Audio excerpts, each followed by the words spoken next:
Hey, Chris. Good See evening, my bucket? everybody. We're, uh, we're live here with Jason Covey, and we Go grab me appreciate you my guys red checking in bucket with us this in evening. We're going to in go over there in some front of the pretty interesting things. shelf. So, first of all, I want to say thank you to Jason for showing up tonight and doing this with me.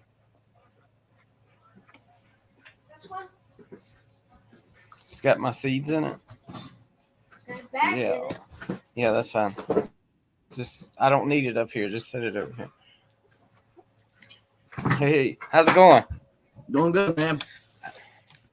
So, we're going to go over some pretty interesting things, I think, tonight. And really wasn't sure exactly how to title it, but seed size does matter, I think.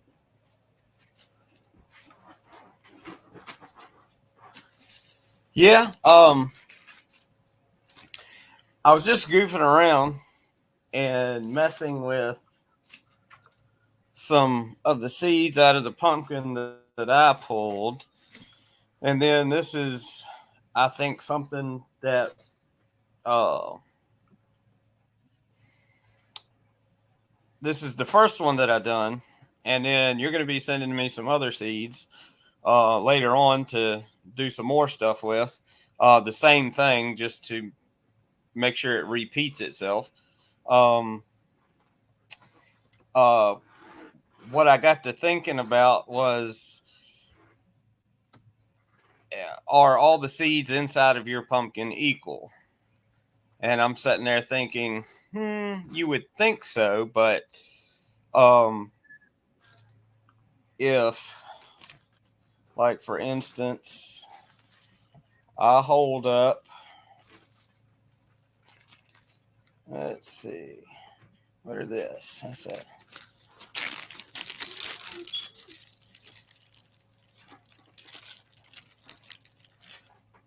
If I hold up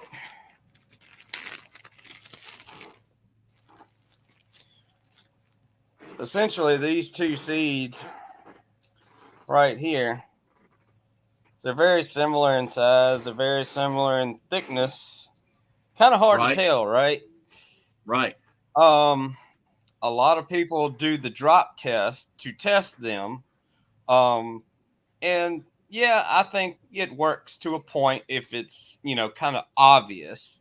But if you want to get down to the nitty gritty of everything and you want to find out if seeds are, some of your seeds are a little more nutrient packed than others, there's got to be a way to figure it out. Just like farmers, when they raise for seed production, they want the most uniform seed, a certain size to go through their planters. Um, they don't want anything too small. They don't want anything too large, because they want even. Um, what do you call it? They want an even sprouting. They want right. they want Germination. all of them to sprout. Yeah, sprout it. Yeah, they want even germination. They want them all to come up at the same time. They don't want some, lagging behind, because that's yield. Right. So I got to thinking about these, and I was like, is there some kind of way to figure out whether, seeds inside of the pumpkin are, all of them the same, even though they look the same? And Right. some of them you can tell there's a weight difference, and some of them it's just obvious. But I got to digging through the pumpkins. Some of them you can drop them and figure out whether it's, sounds good or not. But then some of them, they're so close in sound, or you can drop them a certain way and they still sound the same. If you drop them a couple different times, then one may sound good, but it might not be as good. And then when you go and plant 3 or 4 seeds you think is good, and 3 or 4 plants come up, Right. and they are, um, 3 or 4 plants come up, one shorter than another one, one's bigger than another one, and you just blame it on genetic variation.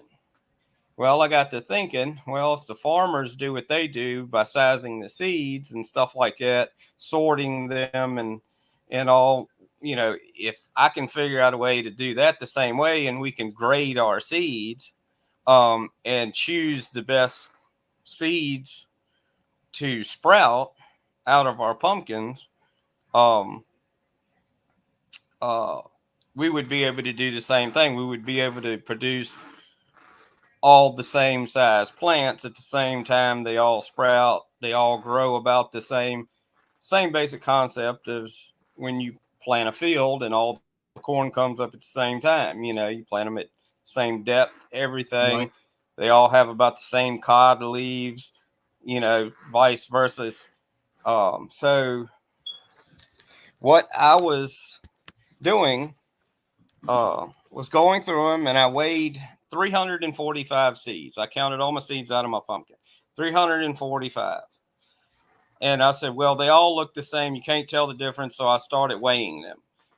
Big Right. difference in weight. Of course, like I said, sometimes you can just tell. But at the same time, you know, uh, they look the same. This one is like 2/10 of a gram. This one is 6/10 of a gram.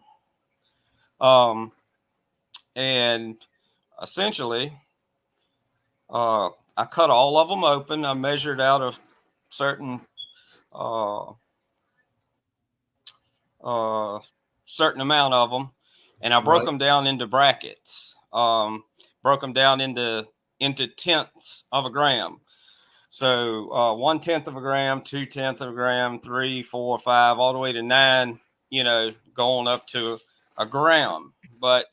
these seeds are all fairly uniform within the pumpkin. So obviously that's what you want is uniform, nice seeds. You want to feed the pumpkin as much as you can so it'll pack all the nutrients it can into the pumpkin. But then, like I said, if it comes to a point to where all of them look the same, you can't really tell a whole lot of a difference in them, like 3/10 of a gram and 6/10 of a gram, and you weigh them out. That's there's 3/10 of a gram difference between 3/10 and 6/10. So um, that could be potentially a lot of nutrient Right. energy. So I'm like, well, let's break it down. So I opened all of them up. I broke them up into their tenths of a gram, the 1/10, 2/10, 3/10, all the way up to 6/10, 6/10, almost 7/10 of a gram. The heaviest seed I had was 69 hundredths of a gram. Um, Right. so that was the heaviest seed I had. So um, I broke them all down into their brackets. Categories. Right. Yeah, all of their little number brackets, 1, 2, 3, all the way up to 6/10 of a gram, and I divided them up, put them in their different piles, put them in Ziploc bags, labeled them, and then I started to break open the seeds out of those different brackets and pulling the Right. seeds out of them. The And I actual wrote down how germ. much. The so just so everybody knows, Yeah, you're pulling I the opened germ up. out of the casing. Yeah, I actually cut open each casing that I pulled as a sample from each bracket. So Okay. I cut open everything that I had, about half of what I had in my 1/10, bracket, Right. and opened them up to see what was in it. They're so light, there was nothing in there, but they're nice hard shell. You can squeeze on them. They feel good, but there's nothing there. Right. It's just like a husk, you know. Right. So and obviously, like I said, those you can tell absolutely nothing is in them. You get up to the 20s, then you see a little teeny tiny little germ in it. Won't much of nothing. It's just pretty much almost the same thing, a kind of a husk. You really didn't Right. get any, but it was a nice, you know, a Firm, nice, firm shell. seed hole. Right. Yeah, it was nice and firm. It sounded a little different, but when they're that close together, you can tell the difference. Right. So but you start comparing, you know, start comparing them and stuff like that. Start weighing them out. Start pulling them apart. This one is 6/10 of a gram. This one is 1/10 of a gram. This one is Right. completely empty. This one is fully formed, Right. but they all look fully formed. Right.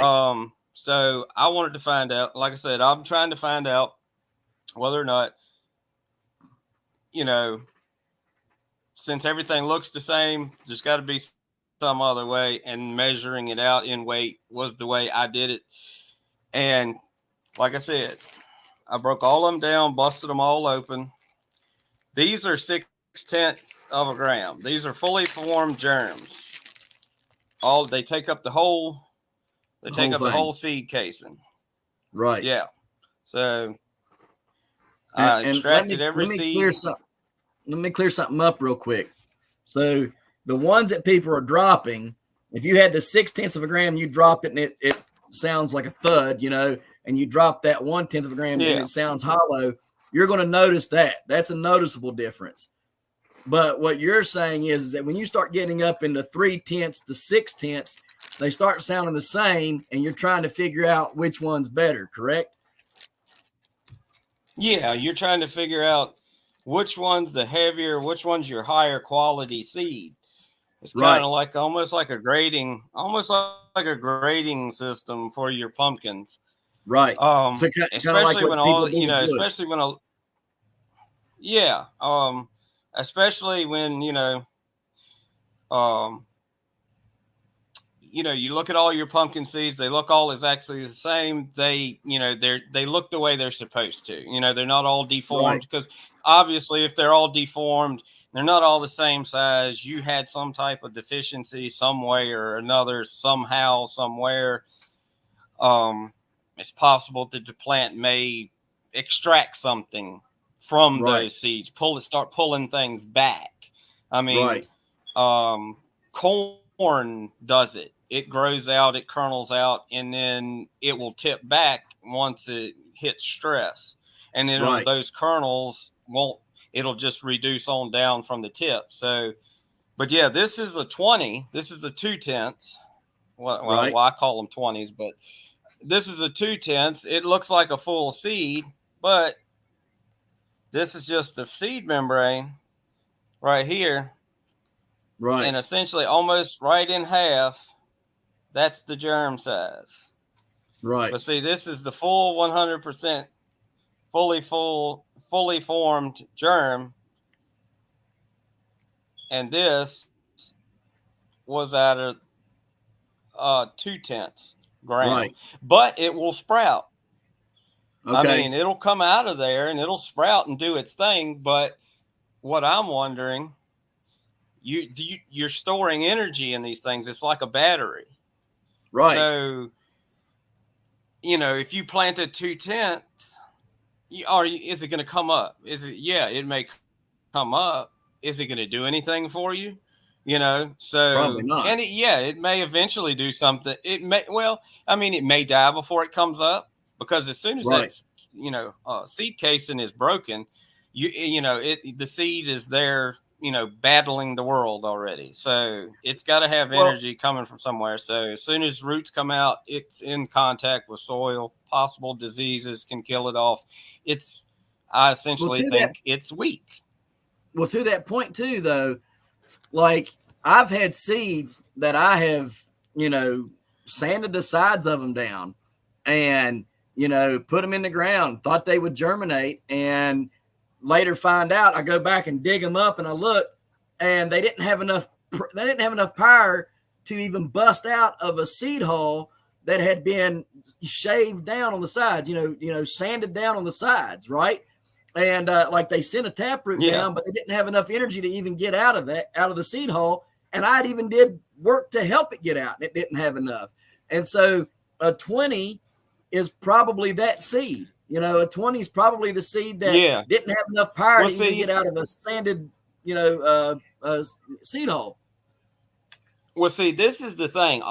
Like all of this is a kind of a disclosure thing. All of your seeds are not going to be the same as mine. Right, Like they're going to be big. You're going to have big, huge. Some genetics of some pumpkins are going to have some huge seeds over a gram. They're going to right, weigh out the yin yang. But you have to go by that particular pumpkin. So if you want to right, grade your seeds out the way I'm thinking this is going and what I see, to grade your own pumpkin seeds, you're going to have to, sort your seeds out and weigh each individual seed out and pick your prime grade A seeds.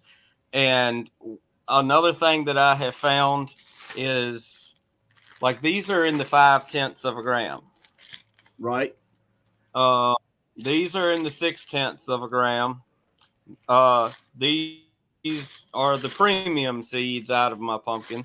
These are the what I call the general all around will germinate and produce a decent, nice plant. right, But these right, are the ones that are gonna, do your best. right, And then you go on down the line, which is a good thing. You get less and less of them. right, As you go down the bracket, you get less and less of the crappy seeds, which is the right, way it needs to be. I've got them all wrote down when I measured them all out. I had 345 seeds all total. Um, I had see 1, 2, 3. Okay, I in the 6/10, I had 67, which is your grade A overachievers.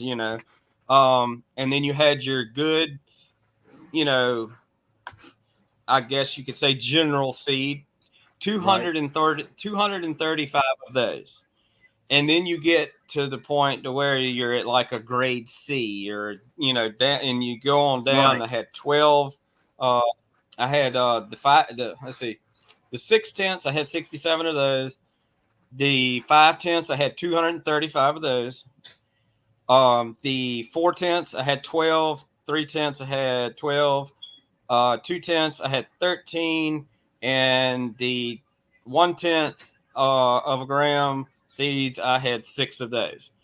So, like I said, and all of these look uniform. Their thickness was all good. They all look the same. Like I said, you can drop them right, and you can tell difference obviously, but at the same time, once you start working your way up, which ones have your most nutrient dense stuff like that. And I notice a lot of people tend to blame a lot of stuff on genetic variants within the plant. Why is one plant seedling coming up, you know even though the two seeds seem the same. right, Why is that plant smaller than this one? Why is this one doing so good? right, Well, it could be 2/10 of a gram difference, and that is energy. right. So Because the cotyledons it's is not what really feeds it. genetic. Yeah, it's not really genetic variation. It's just you have a poorer seed than the other. Right. So you get, you know, one is not um, growing at the same One's pace as the other, and you're going to one's be a behind. Ferrari and one's a Corvette,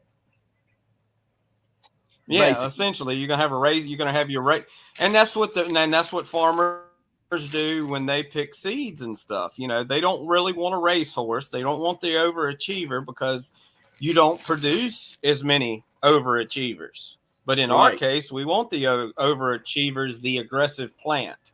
Right. We Exactly. want it to take off, get going, and be healthy from day one to harvest. Right. These are your average, you know what you find the most of inside of the pumpkin, and it's a good general seed that does halfway decent, and it'll still produce you some good seeds. I mean, Right. some good pumpkins and stuff like that. Nothing wrong with them. They're Right. healthy seeds, but you just have your overachiever inside of the pumpkin. Right. And so when you drop a 3 a 30 gram or not a 30 gram, but a 30 and a 60, they sound pretty similar, don't they? Yeah, And a they can. four, It depends on the way you drop them. If you can never drop these seeds exactly the same, they right, can hit the counter a certain way, and both of them can sound the same. And if somebody is tone deaf to a point, you can't tell the difference in them. You know, right, you just that little bit of that little bit of sound difference. You can't tell that much of a difference. If like I said, if you're sound deaf, you really can't tell. Tone deaf, you really can't tell the difference in them. So right, you got to find some type of way. They look the same. They're same thickness. They both feel good. They're both nice and hard, fully formed seeds. Look to be. So what other way would you be able to tell? So, and the only right, way I can look at them is okay. Well, I got to weigh them. See what it is, right. and see if there's an actual difference. And so when you started doing the test on these, what are some of the things that you ended up finding out? Um. You want me to pull Well, up I the had screen? to. You can. I had to figure out. Um. I had to figure out how I was going to do it to actually be able to watch these Oh, what? germinate. Figure out what I got going on. Oop, are you there? Oh, no, there we Yeah, I'm go. here. Okay, there we go. Um, I had to figure out what I was going to do, how I was going to watch this, how how am I going to view it? How Right. am I going to know what they're doing? And so I ended up building this. Can you see that? Yep, I see it. Okay. So what I did was I built this. It's 7 inch, 7/8 of an inch thick. It's got my four compartments in it. Piece of Lexan on both sides. Screwed it on. That way I can take the sides on and off. And it's like right around 6 inches deep, about 4 inches wide, I guess. And so I made two of these, and I may make more in the future just to test, do uh, bigger scales of stuff. But I wanted to see, what the outcome would be if I Right. tested, say, a 30, which it has germs in it. Like I said, I cut open the 1/10 and the 1/10 of a gram. Nothing was in it, so I couldn't test that. I cut open the 2/10, and that was a hit and miss type of ordeal. But I Right. wanted something to sprout, so I want something to sprout. So I want to be able to test, once it hits above. I don't want it to just like die in the soil because we Right. obviously know, it's kind of one of them things, it's just not going to have the energy to get out. It's junk. So Right. I got into the 30s and I pulled, um, I was able to find some of them. All of them had little germs in them, but they were like half the size of the 6/10 of a gram. Now, So I pulled them. can you What was that? explain real quick? Can you explain real quick, like the part where you, because I meant to ask you this earlier, like when you have a 60 Uh-huh. gram, is it 60 grams? Is that what you said? 60-gram seeds, right? Well, Um, 6/10 of a gram is okay. what the When you seed weight is. The when you max, take this, the biggest seed I had. right, when you take the seed coating off of there, what was the weight of the germ inside? Mm, well, let's see. Roughly half, wasn't it? Somewhere around there. Let's see. Here we go. I sampled. I sampled the 6/10 of a gram seeds. I had let me see, a 67 hundredth of a gram, 61 hundredth, 65 hundredth, 60, 62. Uh, the and it's kind of interesting how the plant split up. what the seed casing weighed and the seed itself weighed. Right. Um, the 6/10 of a gram uh, was anywhere from 52% of the weight of the seed up to about 58% of what the total seed weight was.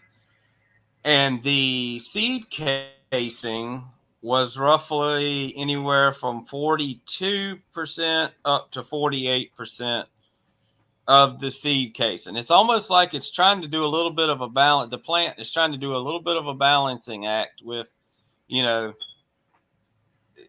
and it kind of shows that throughout, all of the measurements, like my 5/10 of a gram. The seed only was anywhere between 52 and 58% of the uh, total weight. Okay. The seed casing in the 5/10 was anywhere between 42 and 48% of the seed casing of the total seed weight in the 5/10. So, and it goes on, and it's the same thing for the 4/10. The seed only uh, was right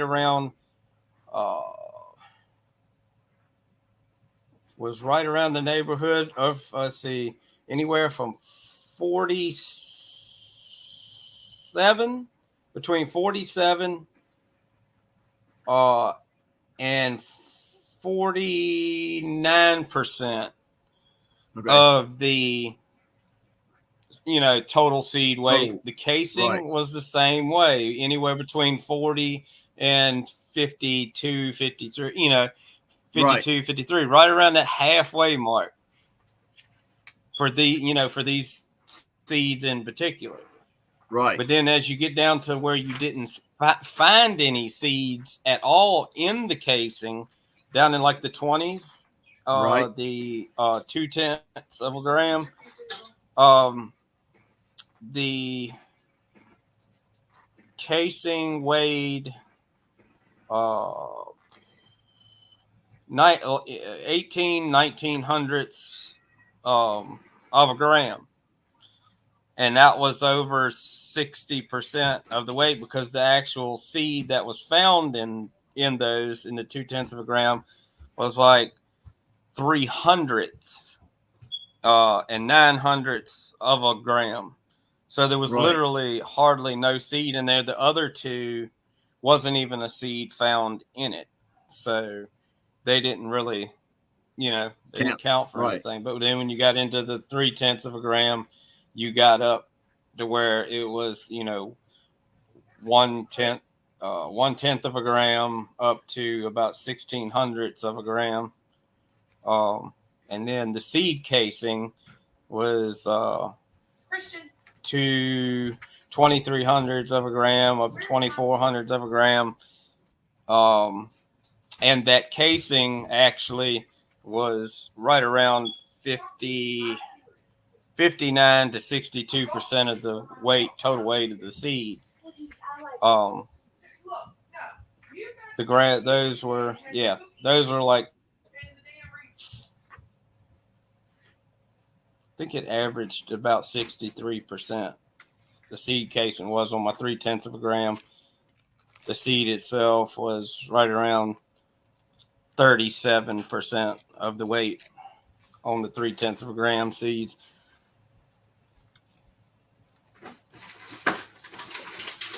That's what I think is It's a interesting. lot of Yeah. numbers. It's a lot of numbers. It kind of gets confusing, but you can kind of see um, that once you get up around, it's erratic. 3/10, 2/10, Right. 1/10 of a gram. It's erratic around there. But once it hits around 4/10 of a gram, it seems like everything starts to try to equal itself out around that 50-50 mark. The seed casing is half the weight. The seed itself is the other half of the weight. And then when you get into the overachievers, that's when the overachiever is really trying to pack on the pound. Right. As far as packing the seed full of nutrition, then you get a little bit on the overachieving side. Yeah, But heftier. right around that mark of that, yeah, that 5/10 of a gram seed bunch that I pulled, um, that had the most seeds in 235, they hung around that 50-50 mark. It wasn't far from it. It was like that's what it wanted to find. It just kind of, it was weird but funny to me, like Right. it's like it's trying to equal things out so it's not overdoing everything. Um but yeah, this is just for this pumpkin. That for mine, it could be a little bit different for somebody else. But like I said, you're sending me some seeds. I'm gonna try Yep. your split yours up, do the same thing to yours, see if I'm this sending is you doing different types too. about the same way. Huh? I'm sending you different types. I'm sending you the ones that Yeah, are, the whites, yeah, the white white ones seeds, and versus then the, the yep. yeah. But yeah, I took and built that little doodad right there. I built a couple of them. I wanted to see, what the different seed weights would produce. Uh, and so that was my way of figuring out, what are these seeds spending time on when they're 1 inch under the soil. Right. So what I ended up doing was, let me see, I have, oops, I had another one in there. No, well, see, this is an example of these are examples. At the bottom is in the 20s. There's well, what I call the 20s, but this is 2/10 of a gram, 3/10 of a gram, and then further up is 4/10 of a gram, and you can kind of see the percentages of what the weight is, um, of this. The SC. You have the whole weight all the way to your left, all the way down, and then you have your actual Seed weight. seed right here. Yeah, and then you have your seed casing right here. So Okay. you can kind of see where it kind of is kind of all off and wonky right in there. The Right. same thing down here, it's off and wonky right there. But then it starts to stabilize and fill the seeds in good like it's supposed to. And then your numbers are starting to creep up to right around, start to get toward that 50-50 mark. And then let me see if I had. Oh, that was another seed I had just goofed around with. See, this was the I remember that 40s. one. Yeah, that was a just a generic off the Yep. wall. Um, this is just a generic off the wall Atlantic Giant seed that I'd bought from like Park Seed Company or whatever it is. Yep. And this is the whole weight of that seed. And these seeds were little teeny tiny seeds. These Right. seeds are like, they were about the size of a dime, Right. maybe about 3/4 the size of a dime. Just weird. But it weighed 4/10 of a gram. It was packed. It was a Packed. thick seed. But look at what the seed casing weighed. 50, right at 50%. The seed Right. itself weighed 48%. Once Yep. again, it's weird. It's trying to It's balance trying itself to out. find it's trying to balance itself out, so it's not putting too much into its own protection, and it's not trying to put too much into the seed itself, because it's still trying to fill out all the rest of these seeds that Now, it has. I was let just me ask standing there, and that's a pizza box I wrote it on. let me ask a question because I just thought of this. Every year I open up pumpkins, and 9 times out of 10, I have to some degree some pumpkins that have already germinated inside that pumpkin. Okay. Pumpkin can Mm-hmm. be completely fine, nothing wrong with the seeds. The seeds will germinate, get 10 out of 10. But I have those ones that for some odd reason, just randomly throughout the pumpkin, not in any particular place, I'll just have them sporadically through that have already started to germinate inside of there. And I just thought of this. Do you think that maybe this is just a thought, the theory, nothing to confirm this, but do you think that maybe there's a possibility that those seeds that germinate inside the pumpkin are the ones that have achieved over 50% of weight? They are super achievers in lack of better terms, and that's why they germinated so fast inside that pumpkin. Mm, no, I think it comes down to the point of temperature. Okay, If you so there's like start a getting hot spot fluctuations somewhere in in it. temperature, yeah, if the sun is hitting on that one side or something or another for a little while, and it depends on how the wall of the pumpkin transfers the heat and stuff like that. Right, How long it's been, sun setting on that one side and then the sun moves around, because the pumpkin flesh is like a heat sink. It absorbs right, the heat, holds on to it for a little while, and then the sun moves across and it heats it some more. It'll heat it from in the morning where it's nice and cool. It right, start heating it up about 10 11 o'clock on the left side, and then as it moves across it heats the top, and then starts cooling down on the other, on the right side of the right. pumpkin. So it's possible that it's It's possible just it's heat bringing the temperature up just far enough to make it to want get to it. sprout. And Okay, being in West Virginia and being in Virginia where we live and where you live, we can have wonky weather. So right, pumpkin harvest time is supposed to be nice and cool. So this year, my pumpkin, once the weather broke and went for cool, it kind of stayed there. And plus, two, I had a fan on mine this year, just for the fact, and we did get some warm days. I had a fan on mine just for the fact that I was trying to keep a spot dried out to keep, to hold it off, to keep it from rotting, because we had right.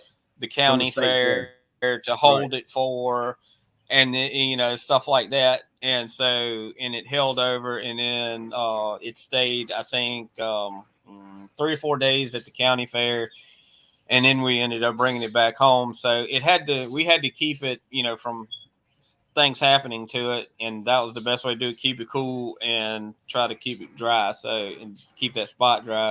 And right, and then after that, then the weather really took a snap for cool, so for cool weather, so it was able to make it to Halloween, and we were able to carve it out. right, But yeah, right there, that's the pizza box. That's the seed, that little bitty Atlantic giant pumpkin. That's pretty much the size seed, you know, that those were, and that's one of right. the seeds that I popped. The germs I popped out of one of those seeds, and believe it or not, that one seed right there, the one that I took out of the hole, weighed 4/10 of a gram. And like I said, in comparison, the one next to I tore the casing up, trying to get it out. So that one right there, nearly exactly the same size of what I pulled that one out of. So just a representation. The one to the left of that seed germ was roughly the same size, 4/10 of a gram. Now, the big seed is out of my pumpkin, and that is 4/10 of a gram. You That's wouldn't crazy. think, No, but see, the sizes is ridiculous. You wouldn't think, that weigh 4/10 of a gram, but you wouldn't think either that the ratios would still be the same too right, as you see what I'm saying? right. Yeah, So I know. it's I, kind I of totally am tracking. it's weird. It is very weird And here, oops, listen, because you'd I'm think upside the down on the this one, smaller or seeds would weigh sideways. less than the bigger one, and then you would think that that they wouldn't weigh nearly as much as each other. And in fact, they weigh the same or close to it. Yeah, you know. And of course, like I said, that little one was fairly thick too, but I mean, just the amount of, you know, the amount of, nutrients that was packed into that little germ in there, it's pretty good. So, Right. to get the weight up, and this is the same basic concept. This is how much the seed weighed: 5/10 of a gram bracket, 6/10 of a gram bracket was the most my seeds weighed. So I think, what was it, 67 is the highest in here.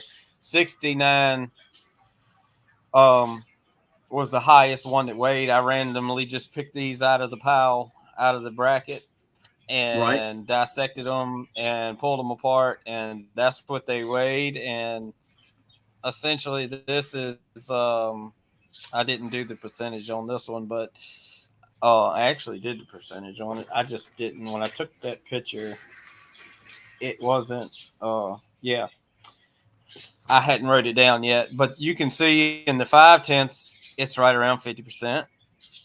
And then the seed casing over here is right around that neighborhood too. Right.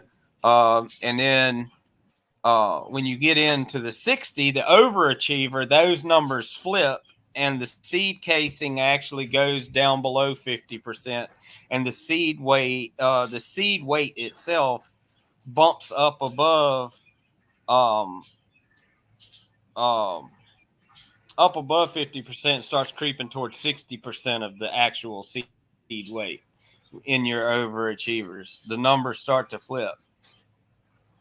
That's Cause then, crazy. cause then you got your overachievers. Yeah. Right. So right here's your about your 50-50 mark, and that's the 235 that I found right in this neighborhood.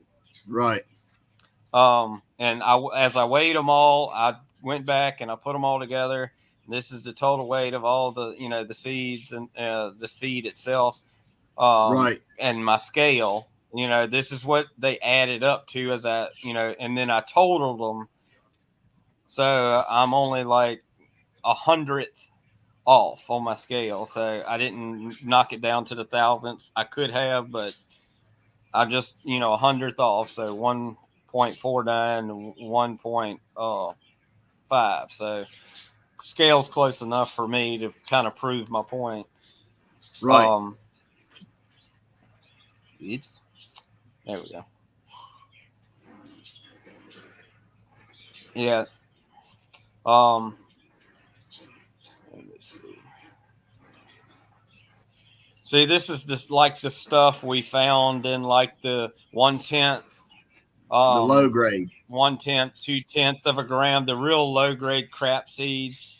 I mean, you can kind of figure out your health of your pumpkin, um, by looking at the seeds like this. If you have seeds that are kind of crappy, um, if you have more crappy seeds than you have healthy seeds, you're deficient somewhere, on Right. something. So, or you have a low seed weight or something another, compared to, you might have, 6/10. You might have 56/10 and of a gram seeds in it, and that's it. And then you've got, all the way down the line, you've got a bunch of other crappier seeds, and you just have higher number of those. So you're backwards in some stuff. It's the way I look at it. The plant could possibly be trying to pull stuff out of the seeds. Um, Right.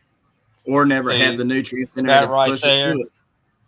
Right. Yeah. So I mean, these two seeds right there look fairly close, thickness, stuff like that, but they're really, Right. really, really, really far apart in weight. They look similar. The one Right. on the right looks smaller than the one on the left. The one on the right actually weighs more than the, I remember. I because see, remember these you are the asking same me. seeds. These two are the same seeds. Right. I remember you Which asked me one which you one did I thought think. weighed Yeah. more? And I picked the right So one, but if I wouldn't have known what was going on, I would have said the left one. But I already knew what was going on, so I yeah, picked the right one just out of what I figured. yeah, you would think, that one on the left would weigh more than the one on the right, but the one on the right actually weighs over 6/10 of a gram. The one on the left is actually, like 3/10 of a gram. So, Right. um, Where is that's just some other stuff I was goofing around. This gram scale. I got a little weight. I can calibrate the stuff. That's again looking at different seeds. Um, this is another seed. Just a whole lot bigger. From I just took another seed from somewhere else completely just to see what the weight is. The one on the right I think is over a gram. Um, Yeah, the one on the right's over a gram. It's completely different genetics. So that's what I'm saying. It's just it. It's in the genetics. Of the seeds. Some can be over a gram. Some can be the same size as what I got. This is when I was breaking them all down into their little categories. I weighed all 345 seeds, 5/10 bracket. 1/10, 2/10, 3/10, 4/10, 5/10, 6/10 brackets. And divided them all up. And so there's your meaty, your happy medium 5/10 of a bracket right there. That's what the plant wanted to seem like it wanted to. This is a 60-day-old pumpkin too. And this is another thing I also, and I consider this to be a pretty healthy pumpkin, so it's 60 days old. Right. Um, I seen the pumpkin at the fair, and it was a very good pumpkin. So, I mean, there's no doubt so about that. It was a good one.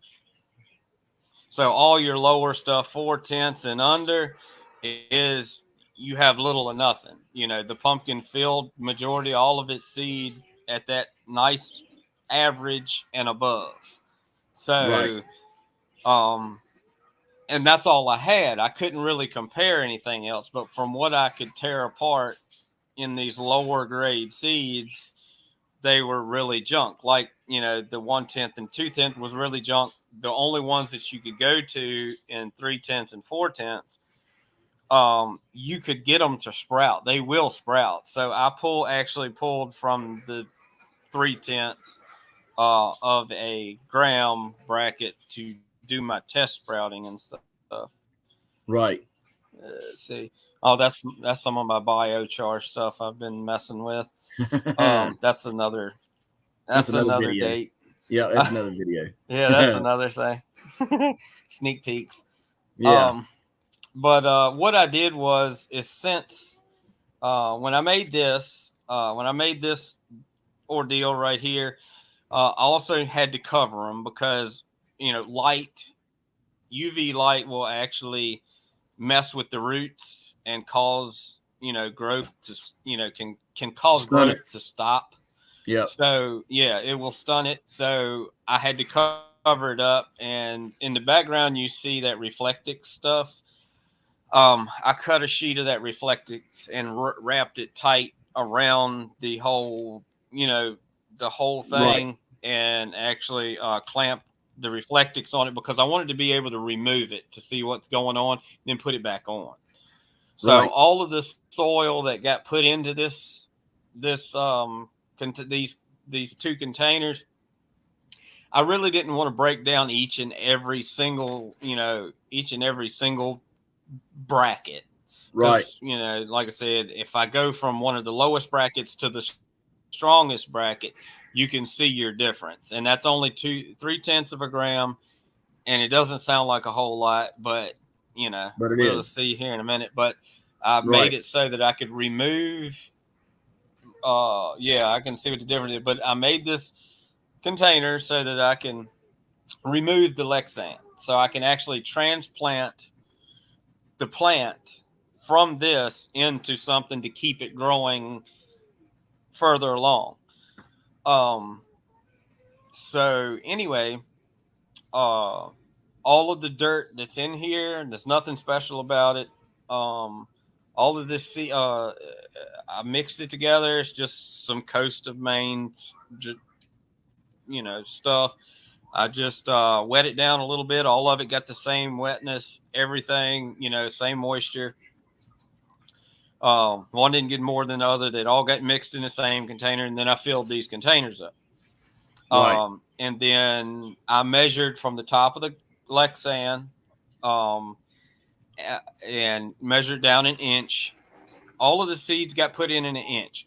Now to actually figure out what these seeds could do. They did not get any pre-soak. They did not get soaked in anything. They did not get soaked in any seaweed. They did not get soaked in nothing at all. They didn't even get sanded because I want to be able to show the strength of the seed by Right. itself, what they can do. How much energy does it take it to pop up out of that seed? How long does it take to get out of that seed and to start growing, and see if there's a difference in the seed weights, and does that equate into energy? Right. And does it mean a healthier plant, a faster growing plant, more aggressive plant, better rooting, everything? And essentially, what the seeds do when you plant it, it sends that taproot out to start taking up nutrients to begin with. So you want a nice strong taproot, and that's what this thing needs to do. So um, all of them got placed in their little containers. This is the let me see. How did I put in here? I got it wrote down. I've got it written on there too. Um, oops. You didn't use any nutrients either, right? What was that? I said you didn't use any nutrients either, right? Just the soil had in. No, just what the potting soil had in it. I took and mixed it up real even and everything. Made sure I mixed it up and everything, so that I know the hot, the pot soil might, wouldn't have any hot spots in it. Hot spots. See what I'm saying? Because like if Yep. yeah, from the factory, if they mix them and then didn't get Right. mixed really Put them really all in well, one I bag. put it in a 5-gallon bucket, and put it all in there, mixed it all up, made sure it's mixed even, and then put the put the water in it, mixed it all up, let it set for a while, just so everything could kind of equalize and keep mixing it up, so everything would have about the same moisture. So they had absolutely nothing besides what that potting soil had in it. Okay. Um, so this rack right here are the 3/10 of a gram rack. I just picked um, four seeds out of my 3/10 of a gram. I didn't, like I said, I didn't want to go too extravagant. Four should be enough to show me Right. what, it's going to do. Um, let me see. Oops. Where's it at? Yeah, three. So, let's see. These right here, I think are the, dang it. Uh, these right here, this 6/10, and then you have the 3/10. They all got planted together. And this is, let me see.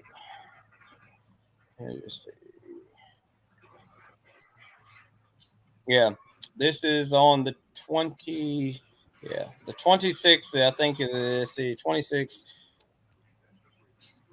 26, 26, 26. That was, the first two was the 6/10. These last two that you just saw, they were the 3/10. So you had the biggest overachiever seed versus the 3/10 of a seed, 3/10 of a gram seed that have, kind of on the poorer side, under the medium, type of deal. It's not, it's poor seed quality essentially. So this is the 27th. Yeah. 27th.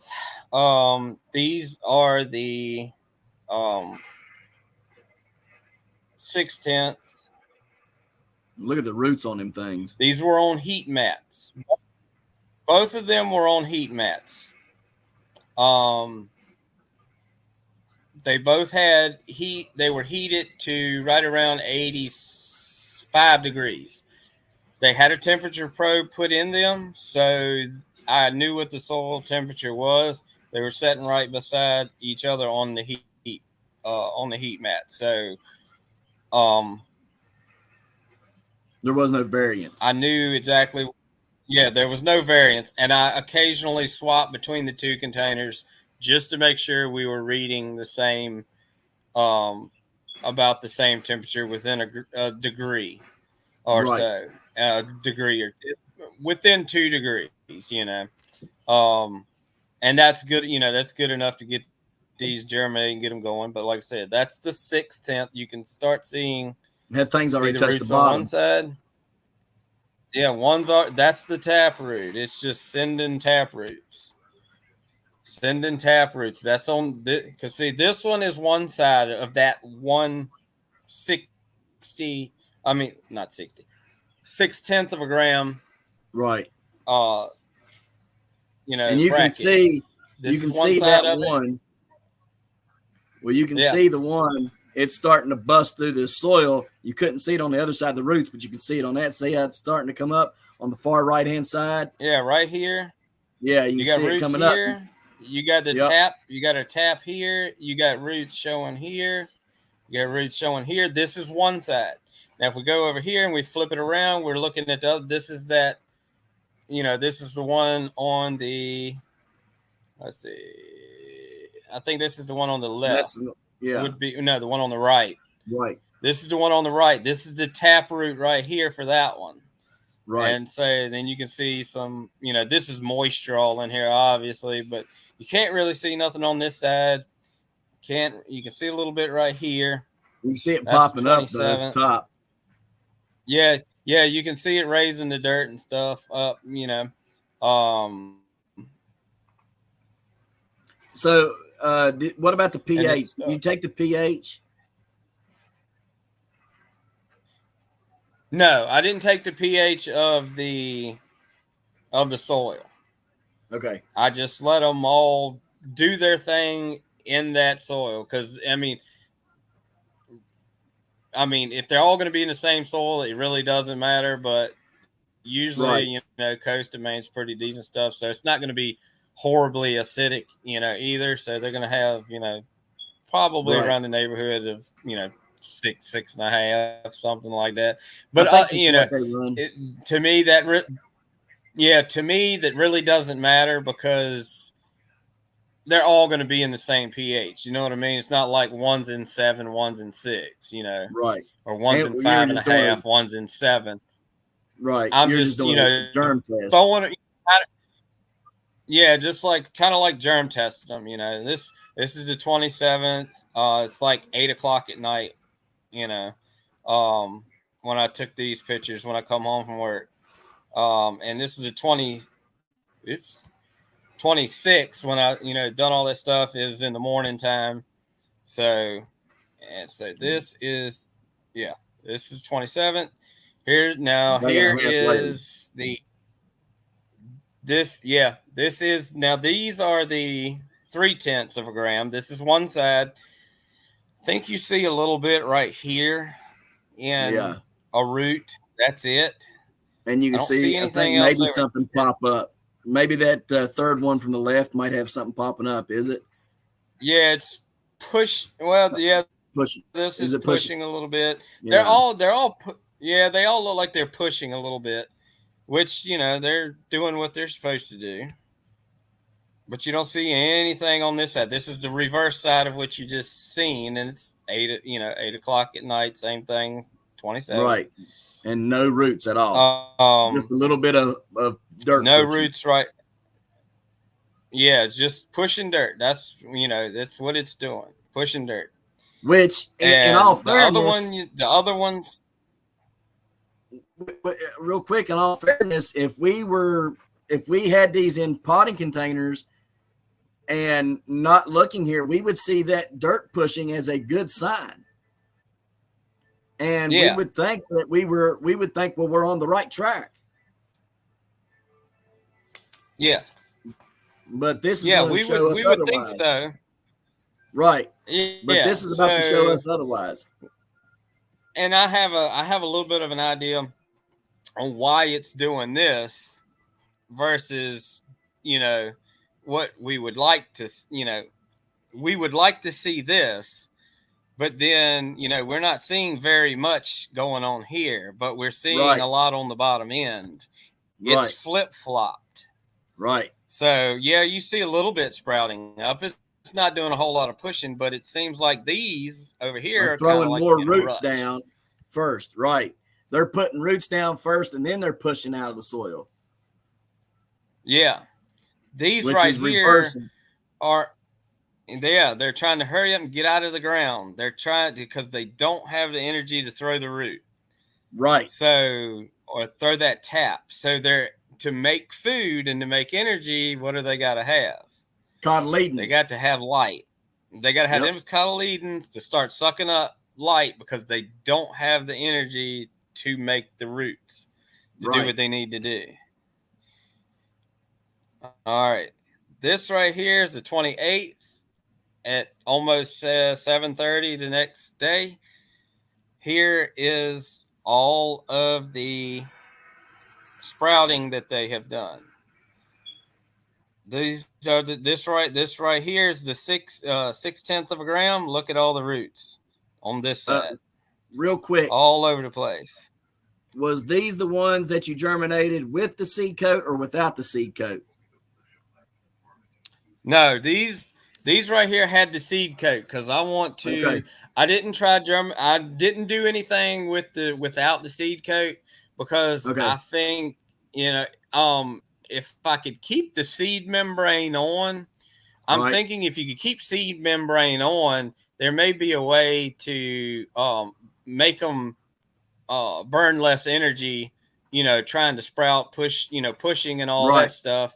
And you can actually get them to put all that energy into, you know, say root production or something. Right. But I'm trying to Right. figure out since that seed membrane can be permeated by water. I'm thinking it's gonna have to have that hard coat anyway to keep it Um, from burning the I tell you, cotyledon. So I didn't even I try that. did. Well, I did a test last winter playing around with them, and as long as I took the seed coat off and put the bottom tip just in the dirt, just touching it, not burying it, Yeah. just let where the seed tip is touch the dirt, and keep a paper towel over that. Uh, it would sprout and take off and grow. You just got to be very, very Okay. careful, like you said, not to get it wet, not to cause too much, because you can end up with rot and stuff. And so out of 10, I got 6 to go, and then out of those 6, only 4 did well, and then out of those 4, I think one of them did super well, and the other ones just kind of petered off and died. So you can do it. Yeah, It's just hard.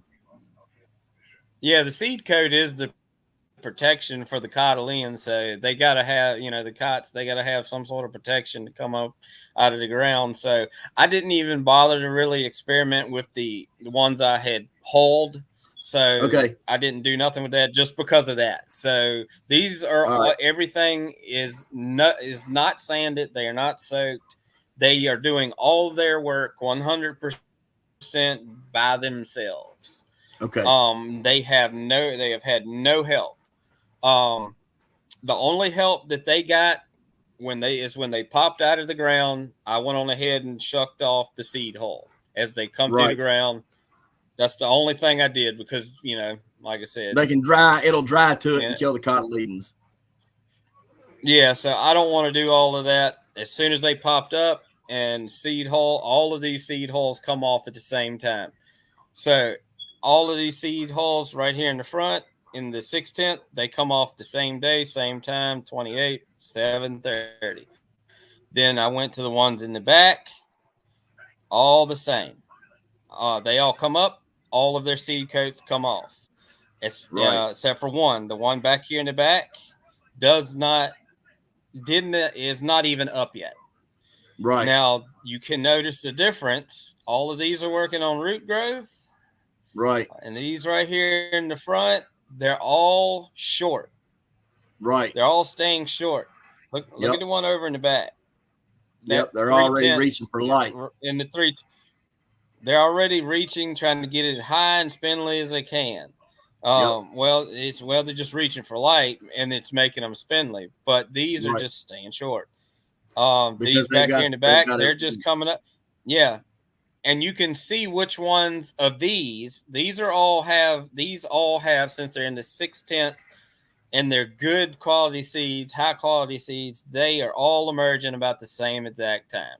They're all about the Right. same height, and uh, then you'll actually later on we'll see some variance in these. But these right here, you can tell which one sprouted first. This one come up first. This one come up second. It's come up third. This one's still in the ground. So it's very erratic emergence. It's not Right. even. So if we move on, this is the flip side to that. Um, The front one. yeah, the flip side to the front one, and you can see all the root growth. Yep. All the root growth up and down through there that it's putting out. And it's all on the 6/10. Now we're going to switch over and we're going to go to the 3/10.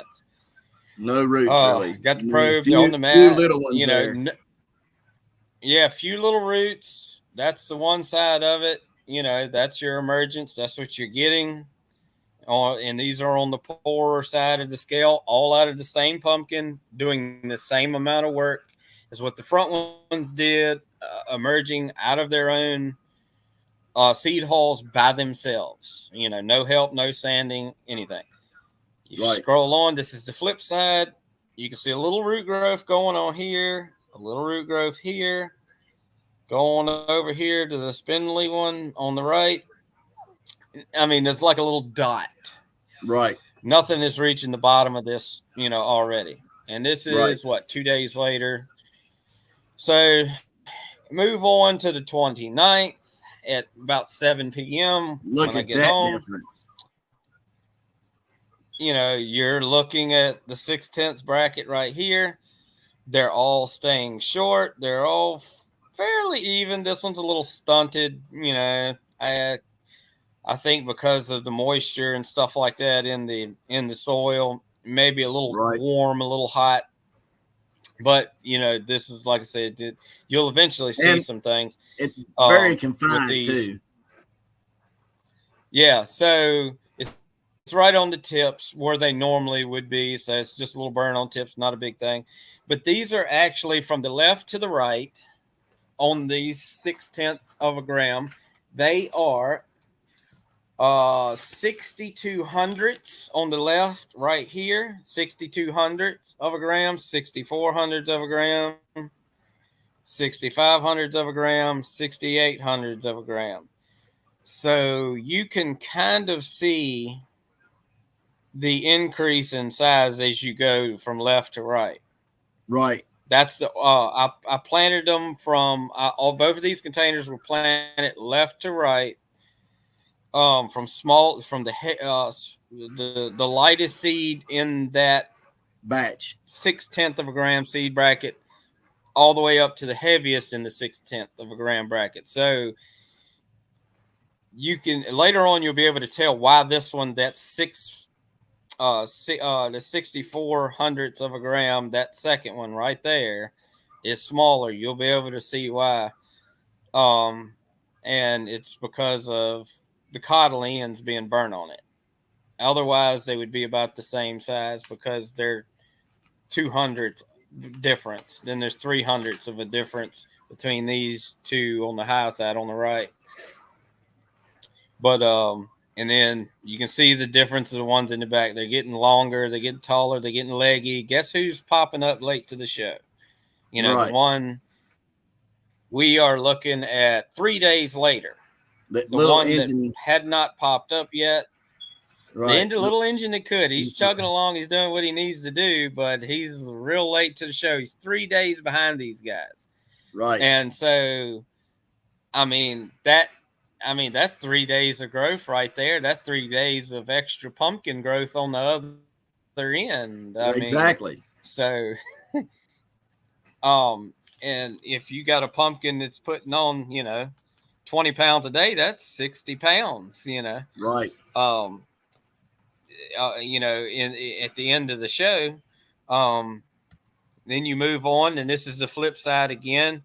On the left, it's going from the Biggest to heaviest smaller. seed down to the smallest, because this is the flip side, but this is all the root growth it's been doing for the last 3 days. It's only It's 3 days of incredible. root growth.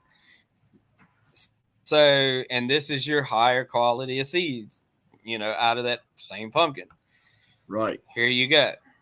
This is the lightest all the way up to the heaviest in the Light seed three bracket. tenths of a gram.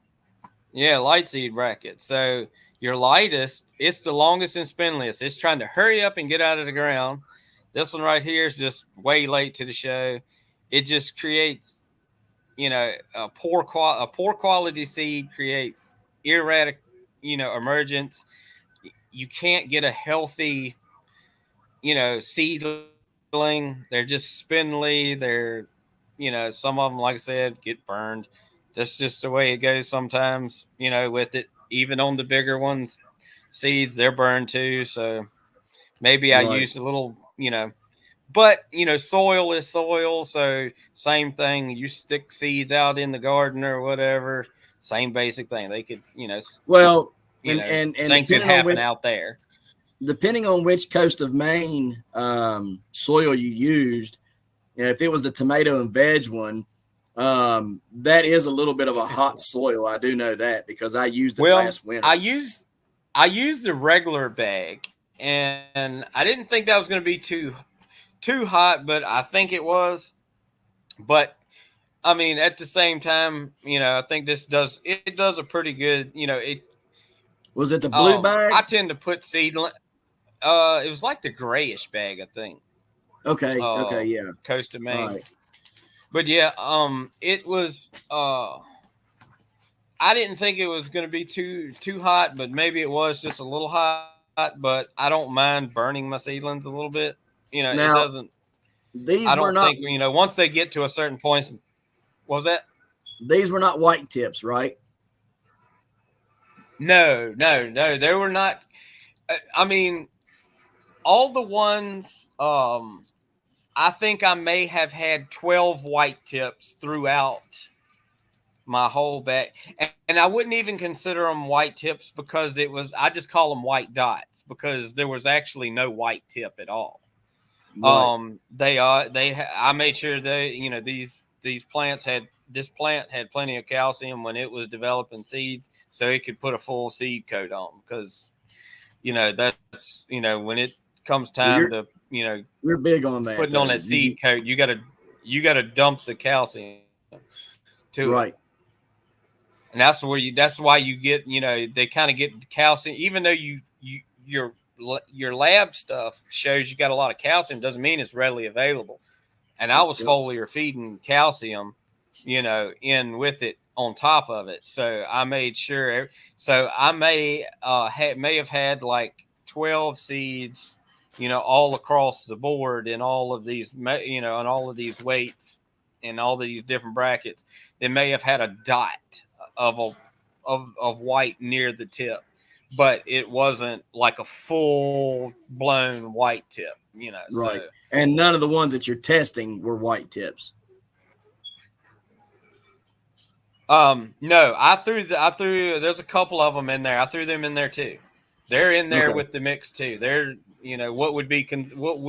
what you would consider a white tip. I counted them as a Right. regular normal seed. If they weighed 6/10 of a gram, they went into the 6/10 bracket. So I randomly picked a bunch of them. So if it's possible they're in there, but just because the randomness of it, I didn't want to pick any.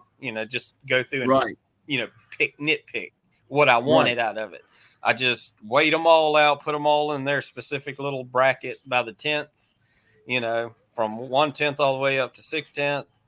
What the heaviest seed was, and I randomly just picked through the pile and said, okay, what is this one weigh? What is this one weigh? And I took it, all the way to the hundredth of a gram, on what they weighed, and that's what I, put in here. Yeah. I just randomly picked them, because I wasn't searching for any other data other than just germinating, sprouting, energy, what the plant does when it's in the process of sprouting and germinating, how much of a head start, you know, the heavier seed will have versus the lighter seed, etc. That's all I Right. was looking for. Um, so this, like I said, this is the 3/10. That's on the front side. So you start to see some roots here, roots there, right in around in here. Start seeing some creep down to the bottom, but it's 3 days. Right. This is the other side, starting to get a little more action. This one's going from the heaviest on the left. And it's a little bit better. You can see where the nutrient is actually Right. more nutrient richer seeds. It's The shorter. lighter seed doesn't really have a lot going. Yeah, but you can see the denser, you know, Right. little clusters going on Right. there with the roots on There's back still to the lighter seed. there's a significant difference in brackets within themselves and a significant difference versus the brackets themselves. Yeah, you can tell the difference inside of the bracket, and then you can tell the difference Between the bracket versus brackets. bracket. Right. Yeah. And see, this is, that's the emergence. And so you can see the ones you can see who got burned up the most. This is the one on the left is your That's heavier the heavy one. seeds. That Yep. one right there, yeah. So you can see where it kind of got burned up, a It little really bit just more. looks So like it's going to be lacking. it just looks like it got caught up in the seed coating a little bit and burnt and just got burnt that way. It don't really look like it's nutrient burn as much as it just looks like the cotyledons kind of got Yeah, I stuck mean, more. but you can tell that this one kind of got stunted on the tips, and I think that's the difference in that right there. That light collection right there is the difference. That little bit of light collection that it's not collecting Right. is the difference between the size. Because look at this one. Look at the one all the way up at the Right. top on the left. Look at the third one down on the left, Yep. and then the one all the way on the All bottom. the way They at the bottom. all are fairly similar in size. Well, You look at the not ones on only the right. is that a light collecting right now, but it's also I don't know that it can use the nutrients that would be there. I don't think there's any nutrients that's going to be in those burnt parts or those light colored parts. You know what I mean? So not only is it not able to Yeah, collect light from those light colored parts, but it's probably not got much nutrients there either. So it's having to depend on the darker green. So definitely you can see a definite yeah, change between all of them, or difference rather. yeah. You can tell the difference in them. Um, and I kind of expected, maybe one out of the four or whatever to be doing some, something kind of wonky. But and Right. it's still not that bad. It's tolerable, but what's underneath of it, so it has the ability to draw all the nutrients at once after it hits a certain size, and it can take off because in my theory more roots means more uptake. So Yep. I don't mind that being behind, a little bit. um the ones on the right, this one right here in the middle, once again he's not even up yet. It's on the 29th. um yep, 29th. One on the right, he's not even quite up yet. All the rest of them are up. You can kind of see how kind of the size is off and looks kind of grungy or whatever. It's not that great. It's just they're just poor. You could just Right. tell it looks like they're poor quality seeds. And they're the third. 3/10 of a gram, not all that great. Here's the 30th. You can really see that these are kind of staying short. Right. They're all got the same type of burn on the tips. Um, some of these didn't in the back here. They really didn't have any burn on them, but because the cotyledons were so big and close to the seed coat, I think Right.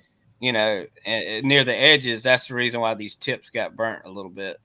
because they actually filled out their whole seed hole. Um, and then I guess maybe a little bit of the stuff got you know wicked up next to it and burn them. Maybe a nutrient burn. I don't know. I can't tell you. Maybe got a little wet. You know. Right. Um, maybe the seed hole sucked in a little. Sucked in a little too much moisture or something. But anyway, these are the wraps I put on these containers so you can so it keeps the light off of Is the that like roots. is But that you bubbles? Is that like bubble wrap yeah, that's almost? Like? it's Reflectix. It'll hold the heat in. It'll hold the heat in there. That's the reason why I put the thermostat or the thermometer probe inside of these containers so it doesn't burn everything Right. down. Because it is a Reflectix, but at the same time, I want them to hold some warmth because they're right there at the door too. So being right there at the door, you open the door, dropping temperatures, you have fluctuations. So that's another reason why I put that stuff on there too. So it's kind of chilly in November. So being Right. at the door is probably not the greatest place to be for these little things, but it's the only place I got them right now. But I mean, these are the 6/10 of a bracket. I mean, they're nice and thick. They're kind of low. The stalk and everything on them. The stem is all nice and thick. You can kind of see them. The one in the back kind of getting leggy. The one over here still not up quite up yet. You got they're growing. They're doing what Right. they need It's to do. slow. This one's kind of grungy over here. They're just slow. Um, and that's a day's worth of growth. That's pretty good progression. This one over here, he's finally up out of the ground. These are growing back here, but they're a little, you know, um, Right. they're getting That is leggy and incredible. Look at the difference on the width and the length of those cotyledons now. yeah. And these come from seeds that are the same size, appearance wise.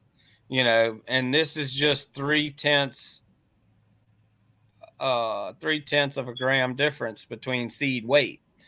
3/10 for 3/10 and 6/10 of a gram. So, and it's just three That's tenths of a difference. And all of that energy that it's done put into root growth, and then got it this much established on the top side versus the other side. Uh, right. with the 3/10, it's kind of crazy just watching them grow. Um, you can kind of see above picture of them. That is There's the incredible. 6/10 of a gram. That's what 4 days. This is the amount of roots you're putting down in 4 days, um, with uh, a highly nutrient packed seed. Speed. That's the reverse side of what you were just seeing. And, It and just keeps and look on how they've it just keeps on filled in that spreading. compartment. They have filled in those compartments Yeah. really, really good. I mean, think about how much bigger they would be had they had an 8-inch pot or a 1 gallon pot right now. Well, they're getting ready to max out. Right. Um, and this, here we're jumping. There's showing some size to them. But yeah, um, all the 30th. That is incredible. Still got a little engine that could trying to truck along. See, this is the November the 30th in the morning at five Right. o'clock. You took it in the evening Before too that day, right? before I went to work. Yeah, I started taking pictures twice a day, in the morning when I get up, and then in the evening when I get home. And so this is the 30th at 7 o'clock when I got home, just to Now we're show starting you to the see growth of the first fruit. foliage. Yeah, so this is 5 o'clock in the morning. And then when you go to 7 o'clock, and then you go to that same above picture. Look at the little engine that could over there. He's done Yeah. greened up, and they're all turning nice and green, stuff like that. They're all, in that morning they really hadn't started on their first true leaf yet. But watch Right. at 7 o'clock at night. They're starting that first true leaf pretty good. You can Yep. see it. Come out And really good. then you run, yeah. And so now you're starting to get growth in your 3/10 of a gram seeds, your kind of sucky seeds, Right. They're now you're starting to get the growth because now they're starting to pull energy and making making sugars, all that stuff Right. to produce roots, you know. Right. They got So now you're chlorophyll and all starting this to stuff. see, yeah, now you're starting to see, them produce food, and now you're starting to see them actually produce roots. But you Right. see how the root structure doesn't look all that great. Look at the root structure on No. all of these. These are the Right. heavy They seeds. they look Like like a this is Christmas tree pattern. A lot of them. Yeah. So this is what they're doing. But you look at the erratic root structure of these, All over the because place, they just didn't have the wherever. energy to. It's Yep. not, yeah. Now it's trying to play catch up, and it's not really, it's no uniformity to it. Right. And it And this never is really does December catch up. 1st. Yeah, you don't see it really catch up. I mean, it's pulling ahead. It's living. It's doing what it's supposed to do. I Right. mean, and it will produce you a pumpkin, but at Right. this point it is Merely 4 days surviving. behind. It's 4 days, and just look at the difference. This is December the 1st. Right. um and this is how much. Now look at the difference in the heavies. they're Yep. they're straightening up, they're clearing out, they're really putting on big leaves, they're actually starting to shade each other out. Now they got their first true leaves. The other ones have no first true leaf really starting at all, but they're coming along, they're doing pretty good. Right. They're then surviving. we then we move along. Yeah. So this is the root system of uh uh the sixth, the 6/10, the heavies. On the first, they more and more roots. They just keep pushing roots. They got plenty of food. They're nice and stocky. They're fairly short, nice thick cotyledons. I mean, now these are getting thin and leggy. If you Right. look behind them if you look at the heavies behind them, the stems on the heavies look about the same size Right. as, you know, the light ones, and they're setting in the background. They're supposed to look smaller. Right. Right. But but they look the same size. So that just goes to show you're getting leggier. They put a lot into the vegetation first to try to hurry up and Right. get out of the ground. And so now you're starting to see a little bit more root growth. They're producing some roots now. They're actually starting to do a little something.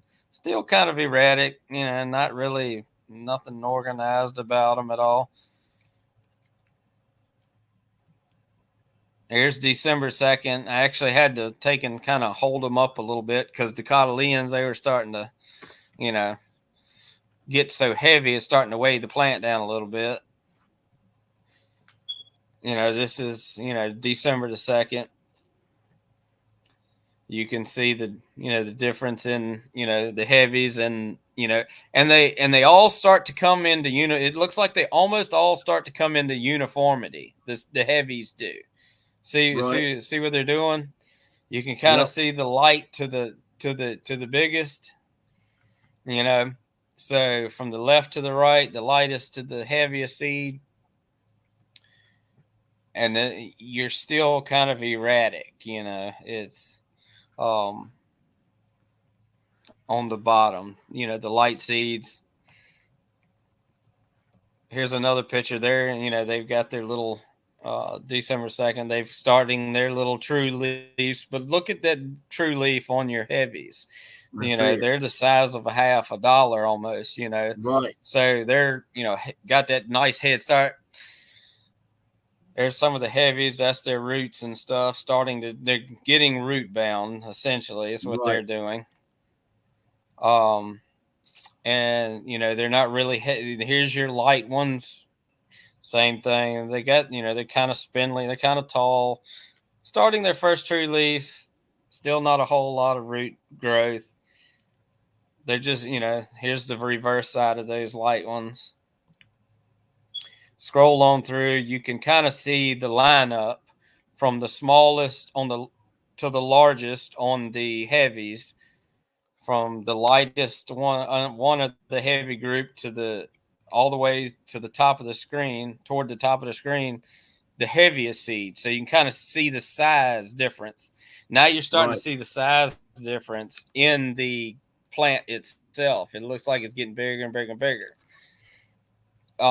And over here, you're still erratic. Still a big size difference in the light ones on the right hand side. They're just over there doing their own little thing. right. Um, Now let me see. That's the cotyledons. They just keep on getting it. It's the second. There's a bunch of different pictures there. All this is all stuff on second. I just took a bunch of pictures. From every angle, trying to show the Yeah. difference. Now, this is where it gets really Now, interesting too. yes. Um, Now, what I did was with this, I wanted to pull a, I pulled half of what had sprouted, and I wanted to grow a couple on and grow and dissect a couple of them.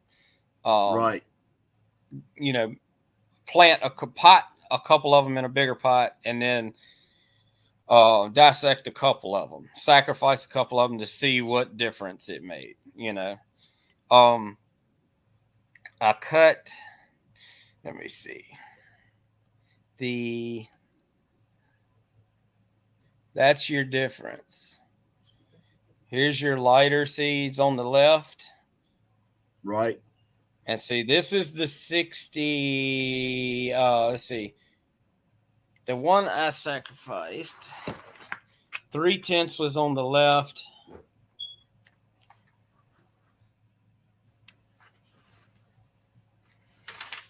Let me see. 12. Yeah. 12 2. 6/10. Okay. I took the smallest. I took the smallest of the 6/10 out of those four, which is 6200s. Uh, and I weighed um the whole plant, and I broke it up into vegetation and root mass also. So um let me see. The vegetation weight of the 6200ths of a gram plant was 5.2 grams.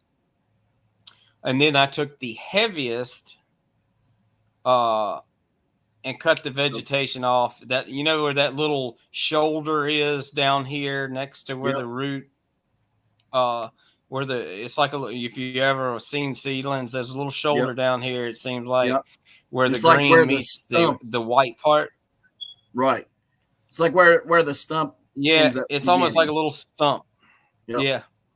Well, that's where I cut all of them off at. I Okay. separated them right there at that point. Anything above that was vegetation, anything below it was root mass. The vegetation weight of the 60.62 was 5.2 grams in vegetation, and the lightest, I took the lightest of the 6/10 and the heaviest of the 6/10, which was 68. Um, 68 hundredths of a gram, uh, and that was 6.3 grams of vegetation. Um, the root mass, let me see.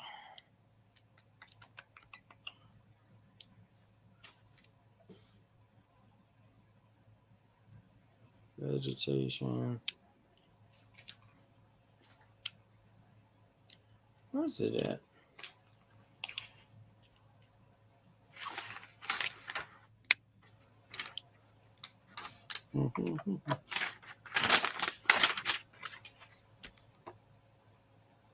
Vegetation weight, root mass. All right. The okay, the 30. You can see the see the difference in root mass on these. These are all of the smaller ones that are going to be the 3/10 of a gram. They're all going to be dissected, cut up. Oops. Yeah, so these are the two, the 60. These two are the 6/10 bracket right here. The largest and the smallest of the 6/10. Right. And then these three are the um, three from the. I didn't see any reason for them to be um, for them to go on. I just dissected three of the 3/10 bracket, and I Right. took the heaviest one and the biggest plant with the most roots and let it go on. Right. Um, so, but I washed all the roots down, measured the root mass. So the amount of vegetation, we already said what the amount of vegetation weight was on the 6/10. Um, the vegetation mass on the 3/10 was 1 let's see, on the 3/10. Okay, so the first one, the lightest one, was 31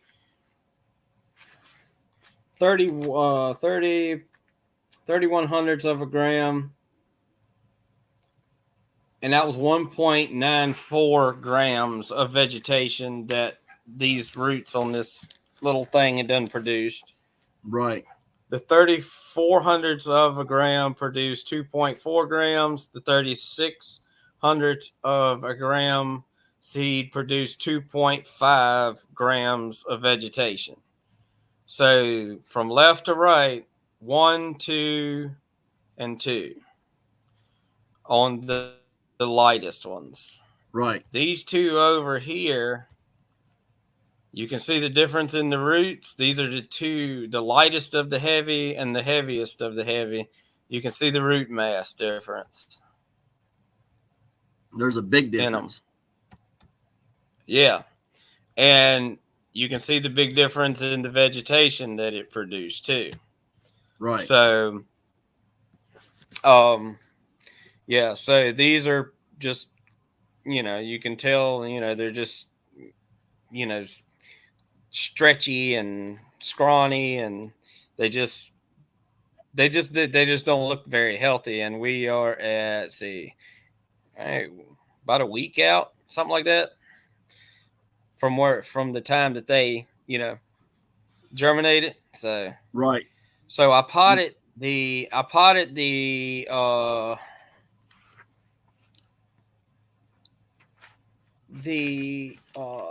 these are the two biggest ones I saved. And let's see, we sacrificed the heaviest of the heavy and the lightest of the heavy, and we kept the two middle ground ones, which was 0.64, which was 64 hundredths, and the 65 hundredths plants. Them Right. are the two heavies. Um, this is the best of the lightest, the 3/10. It is the heaviest, the best looking one of the 3/10 bracket, the poorer Okay. quality seed. So, I mean, it looks good. It looks like a nice plant. So if you get the seed by itself, you don't. What are you going to compare it to? Right. You're never going to know. I mean, look, Which I you're mean, never going to know. So we're, we can talk about this in a minute, but this leads into this leads into a much bigger question of when you buy seeds and you're paying 100, 200, $300,000, you know are you getting that actual world class seed that you're paying that money for, or are you getting a world class seed but the potential is just kind of you know what I mean? um, that's a much bigger question that this is opening up.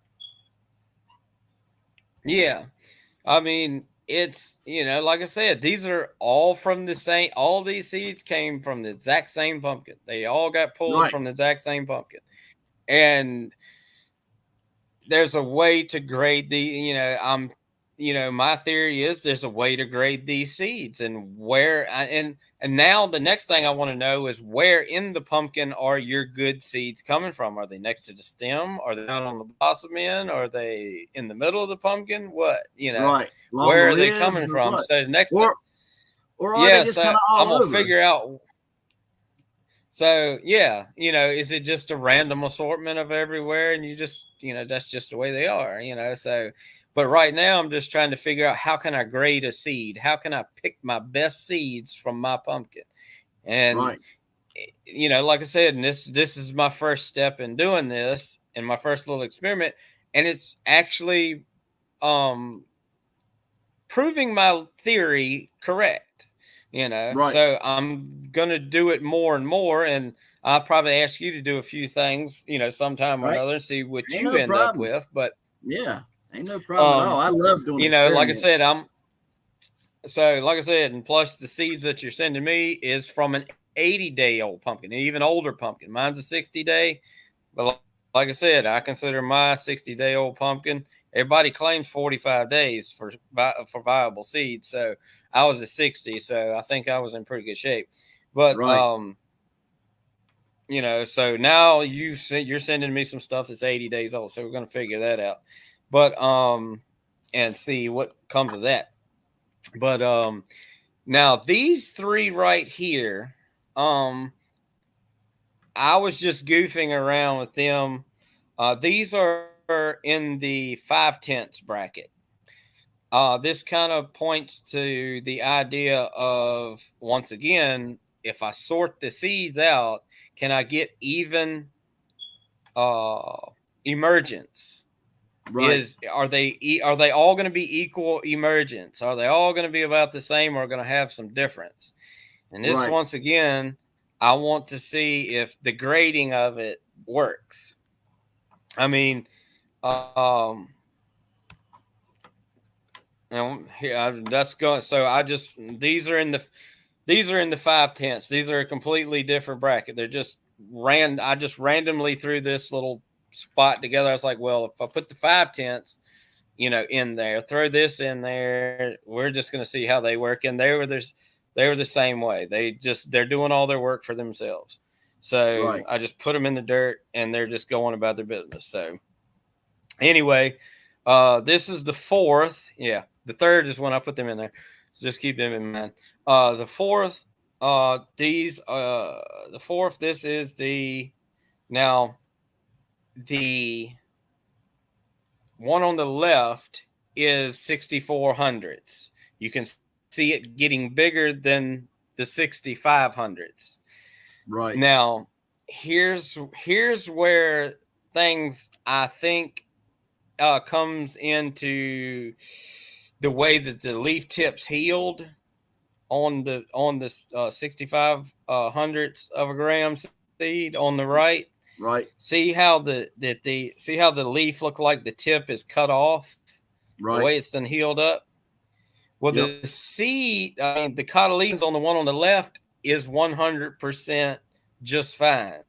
They healed Right. right up. They didn't lose any surface area. They're perfect. They're absorbing every bit of the sunlight. So now it's overtaking its heavier counterpart, but it's only by 100th. Right. So, but that little bit of a difference right there in that solar panel, that little bit of energy is, is the difference in the smaller one taking it R- over, I right. think, Which ends up because this one flopping. was damaged. Right. But that Yep. ends up It flopping ends later down up the road. flopping. And so, see the difference?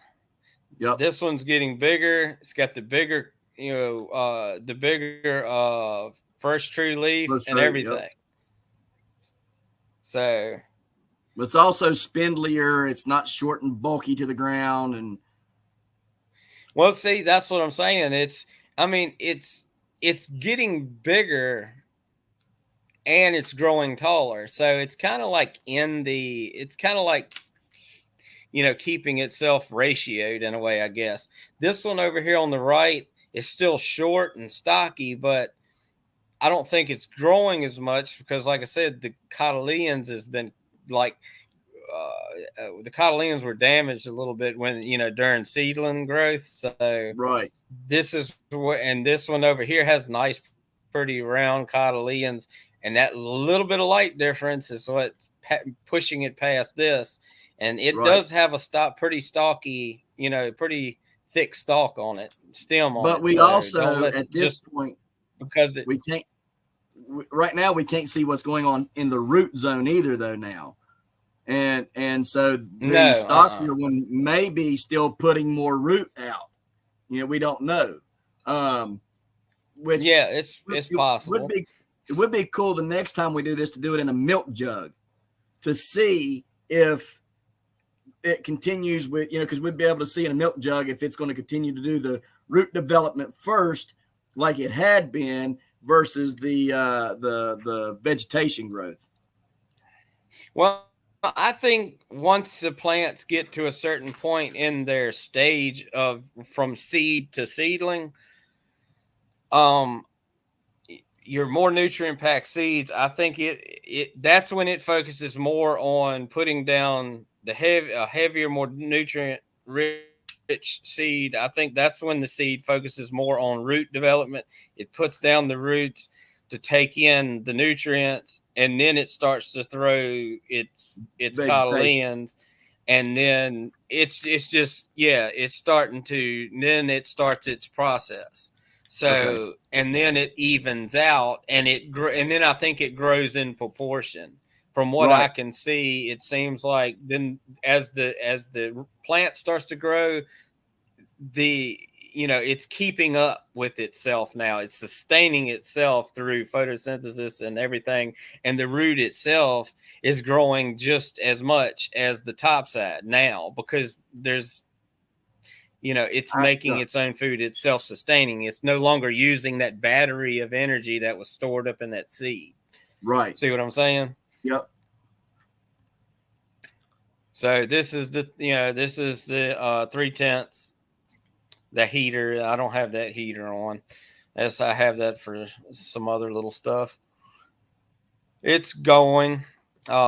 It's doing what it needs to do. It's growing pretty good. Looks like a pretty good little plant. And this is the difference in them. December the 5th. Um, Notice the three little ones in there. They're pushing dirt. In the cups in the middle and the 5/10 of a gram, they're just completely separate. And that's just a week and a half. Yeah, this is December the 6th. They're growing. They look like they're doing pretty good. And it looks like, the other ones over there is catching up. Yep. This is let's see. Yeah, that's the 5th. That's 6 p.m. Yep. Yeah. So He's starting to you can really see catch we're up already now. throwing that. Yeah, we're really throwing that, second leaf out there. It's getting bigger. That smaller one is now catching up. Now, but there's still a leaf behind. Look at the surface area. Look at the solar that Right. solar area for for food Right. production, for energy. It's just it's not there, but it's doing good. It's got a nice little true leaf on it, but the cotyledons over here are still huge compared. Cotyledons on these are about the same size as its first true leaf. So Right. these cotyledons are still making plenty of energy. You can still burn them up. The cotyledons are pretty tough, so they can take in a lot of light. Right. And then your first true leaf tends to kind of not like intense Light. light very much and Right. like to drop off a little bit, but you can kind of see it's putting on the first true leaf. It's got a good second one coming on. Same thing here. It's got a good first true leaf. Hadn't really even thought about a second one yet. Second leaf yet. Let me see.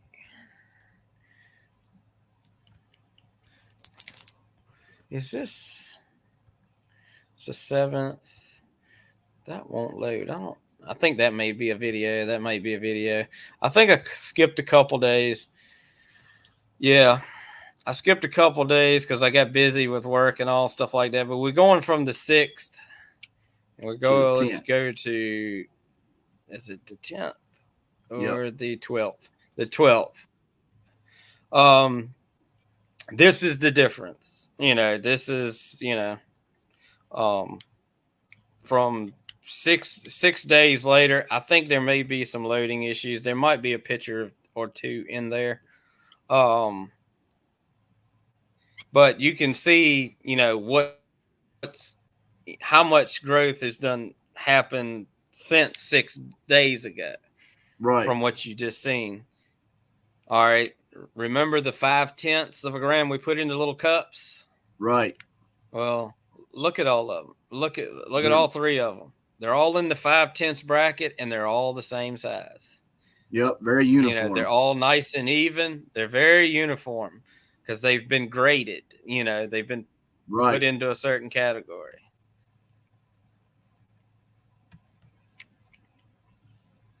Um, that's the 20. This is the 21st. Let's see. We went from the 14th, yeah, 12th to the 14th.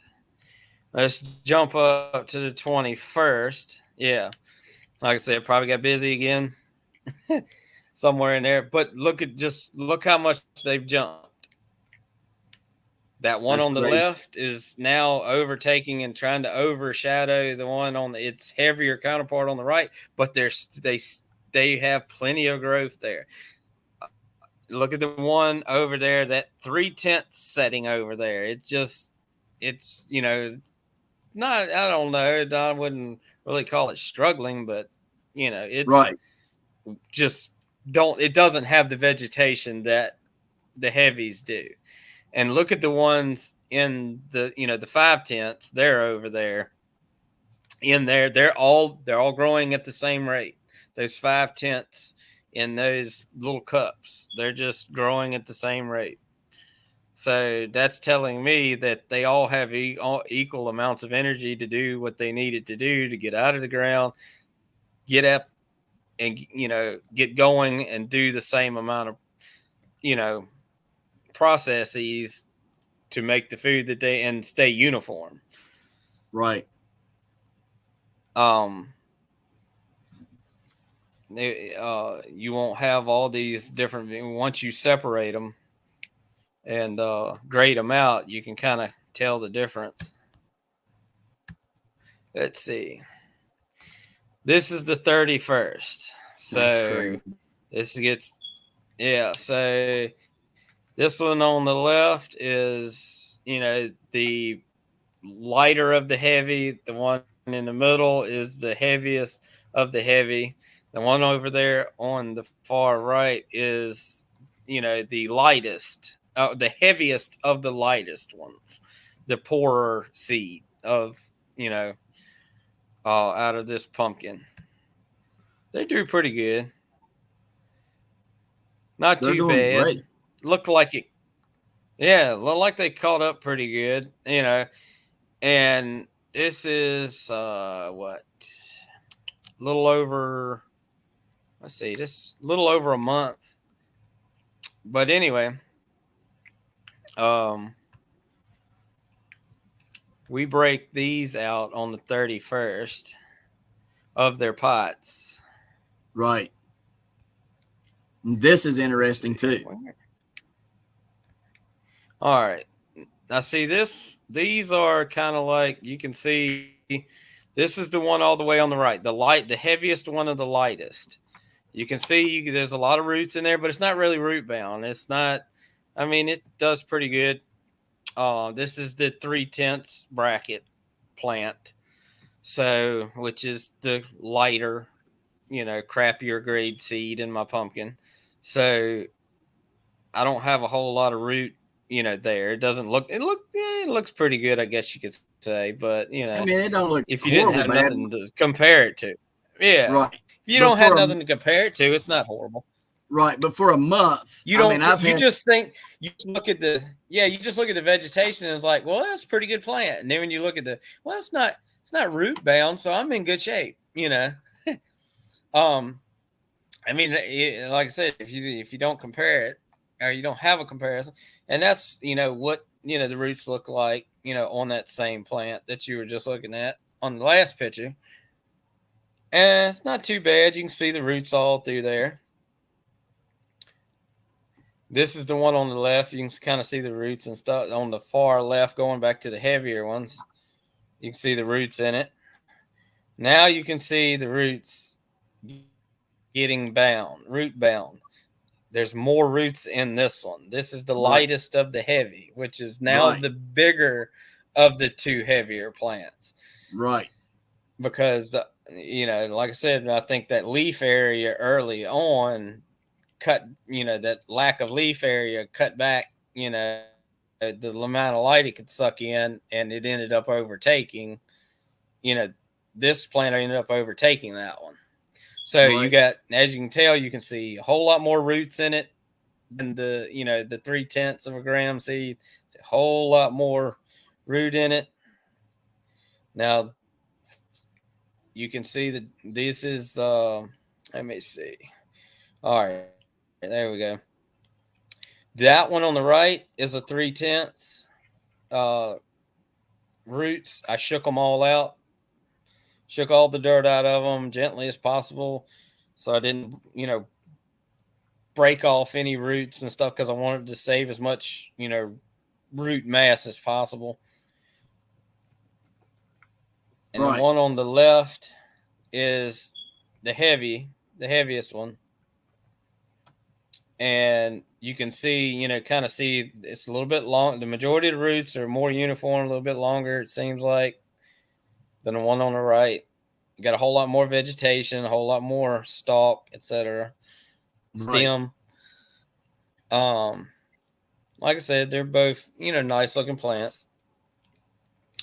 But you can see the difference in uh let me see, where's it at? You can see the difference in the roots. Yeah, they're a little bit longer. He got a whole lot more root in his uniform on the left and the right. One on the right is your 3/10, one on your left 6/10 bracket. You can kind of tell the difference between the roots. I washed them out just so you can see the difference in them.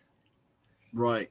And it doesn't look like it's an awful lot of difference in it, but it kind of, it is once you uh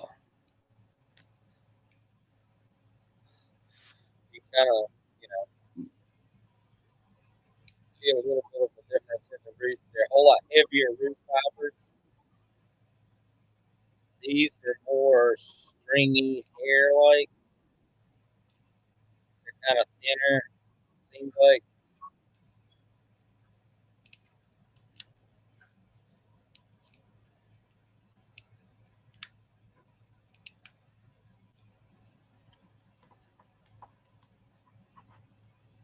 Now the one on the is, yeah, you can tell, the one on the left is your lighter one, the one on the right is your heavier one. Right. I had them flipped. But yeah, you can tell the difference. You got the heavier roots and stuff like that. All right, but the one on the all right, you can see the difference. I cut them off at the node or whatever, but you can see the difference in which one. You can tell the difference even though I'm flip flopping them back and forth. You can point to the one that's the heavier seed. Right. You can see all the difference in the root mass versus the last one, Yep. versus the lighter one. You get Which is heavier roots, exactly a little what finer we roots. what we were saying earlier when I said, well, we can't see what the roots are doing right now. Even though the plants on the Yeah, lighter ones were getting bigger vegetation, we couldn't see that root, and that root was in fact getting bigger on the heavier seed. And then after it formed its full roots, then it pushed the vegetation out. the now I cut and I dissected these just like I did the seedlings and weighed out the amount of vegetation on the heaviest 3/10 of a gram seed. Uh, Let me see.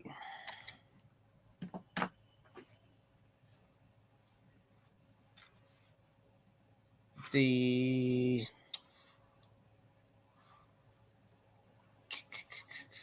Where's it at? Where's it at? I cut them off at that same little shoulder, at the root, in between the root and the stem.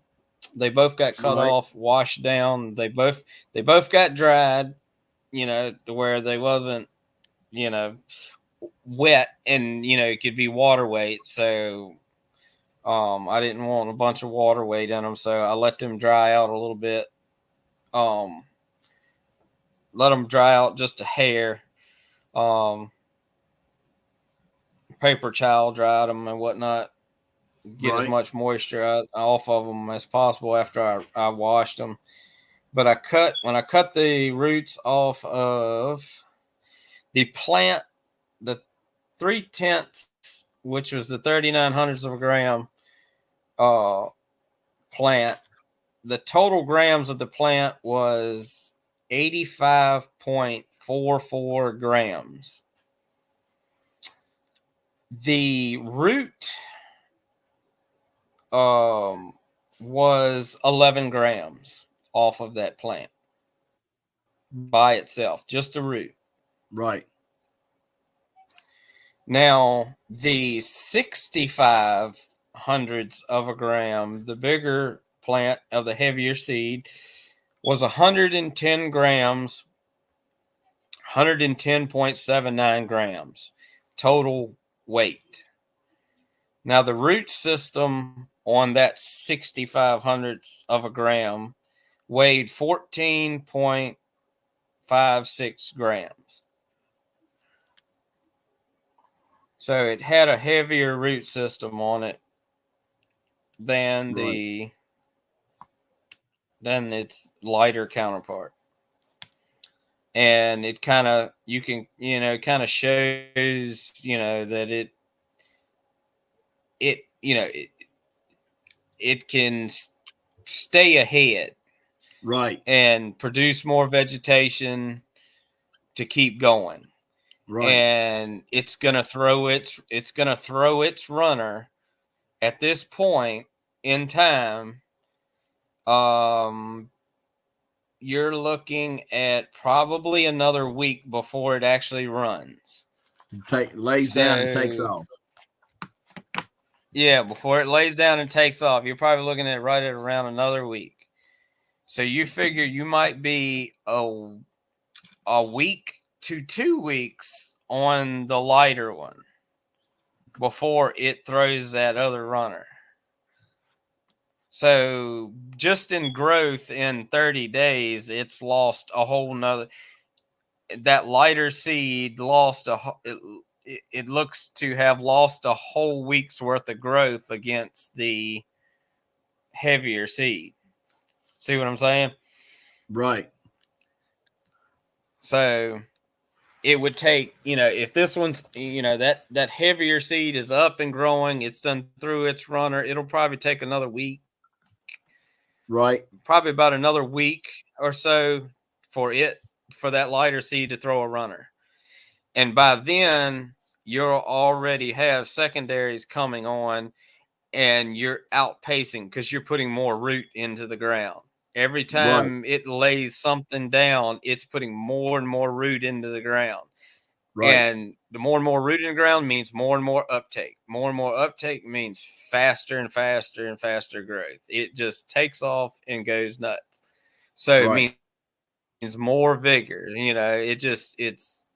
And so from day one, I think from day one, you got to have the healthiest seed possible, because once it pops that seed coat, that hole, it's got to It's be on it doesn't have time to waste energy trying to battle things in the soil. It needs to get up, go, and blow past it all.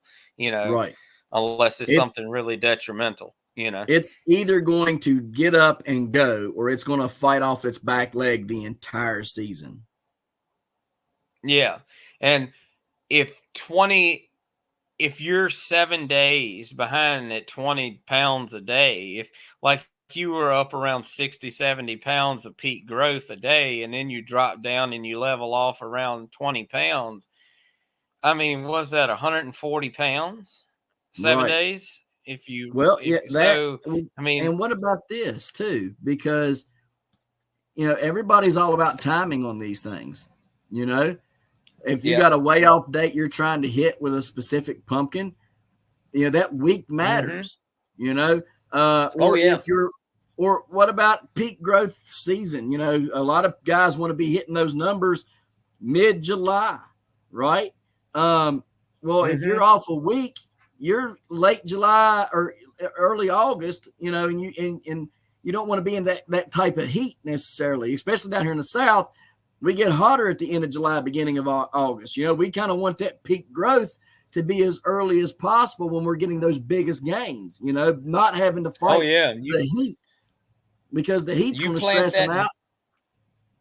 you plant that heavier seed right there in May, and you want a June pollination at the end of June, you might not, and if you're trying to plant that weaker seed, you might not get that until the second week, that pollination, till the second week in July, which might be a little too hot for you, and things might not Right, go so well. right, So exactly. that heavier seed gives you that week's more worth of growth, and you can start throwing flowers, or you can start potentially pollinating. Who knows? I mean, because like I said, the faster this thing grows, the more secondaries it lays out, the more stuff it puts in the ground. I mean, mine was pollinated at day 30, 30, yeah, day 30, 34, somewhere around there. I think it was 30 days old. The plant was like 30 days old, and the pumpkin self was like, no, I can't remember, 34, 35. I got it wrote down somewhere. But the plant, right at a month's worth of growth. It wasn't very much over a month. As soon as it started laying down those secondaries, it just started boom, boom, boom, boom, boom, boom. And it wasn't so bad. It was like 1st of July pollination, Right, last of June, 1st. But, like I said, if you got an aggressive, seedling that is running a week ahead of other things, something comparative to it, it's going to outrun, that same seed out of that same pumpkin with those same genetics. right, So if you just put a seed in if you just pick a seed here and pick a seed here, and let me plant 5 of these seeds, and I'll just pick the best plant. Well, yeah. you're I playing mean, Russian I guess you roulette. could You do don't it really that know. way. Well, you don't really know You really, at the end yeah, of the you day. really don't know. So The only way yeah, that you're ever so going I to mean, know the only way you're ever going to know anything about what we're talking about is if you have the seeds from your pumpkin yourself and you weigh those seeds Yeah. out and you keep the best ones. Because if you get them from anybody else, you're not going to know what the highest average is. You're not going to know what the middle average was, or the one where you have those the most concentrated numbers, like your number fives in this case. Um, and so you're not going to know what the lowest numbers were, the fours, the threes, the twos, the ones. And so in order to Yeah. do this, you have to know those things. And if you don't know them, then it really doesn't matter. Of course, there's going to be people who are probably going to say, oh well, let's put in a grading system or whatever, right? And and to each their own. If that's what you choose to do, for your own pumpkin seeds, to get rid of them, that's up to you. I would not advise that. I think this is just for us as growers to know this information. Is valuable information that we can have to better ourselves with our own seeds, and create better pumpkins, have bigger and better pumpkins. But to those who may want to grade seeds to get rid of them or whatever, to each their own. But like I say, you're never going to know. And this is what's kind of in the back of my mind. I'm sitting here and I'm thinking, how do you know that when you pay this, to me, if I pay more than, $100 for a seed, that is a lot of money for me to pay more than $100 for a seed. And so if I'm paying $200 to $1,000+ for one seed, I'm going to want to know, if I go to give Joe Blow $1,000 for a seed, I'm going to want to know what's the weight of that seed, because it's obvious from what we're seeing. If it weighs 60 grams, it's going to be a pretty good seed. If it's 60 or over, it's going to be a pretty good seed. If it's 50 grams, you're going to do well with it. If it's 40 grams, yeah. If it's 30 grams, yeah. If it's 20 grams, you know what I mean?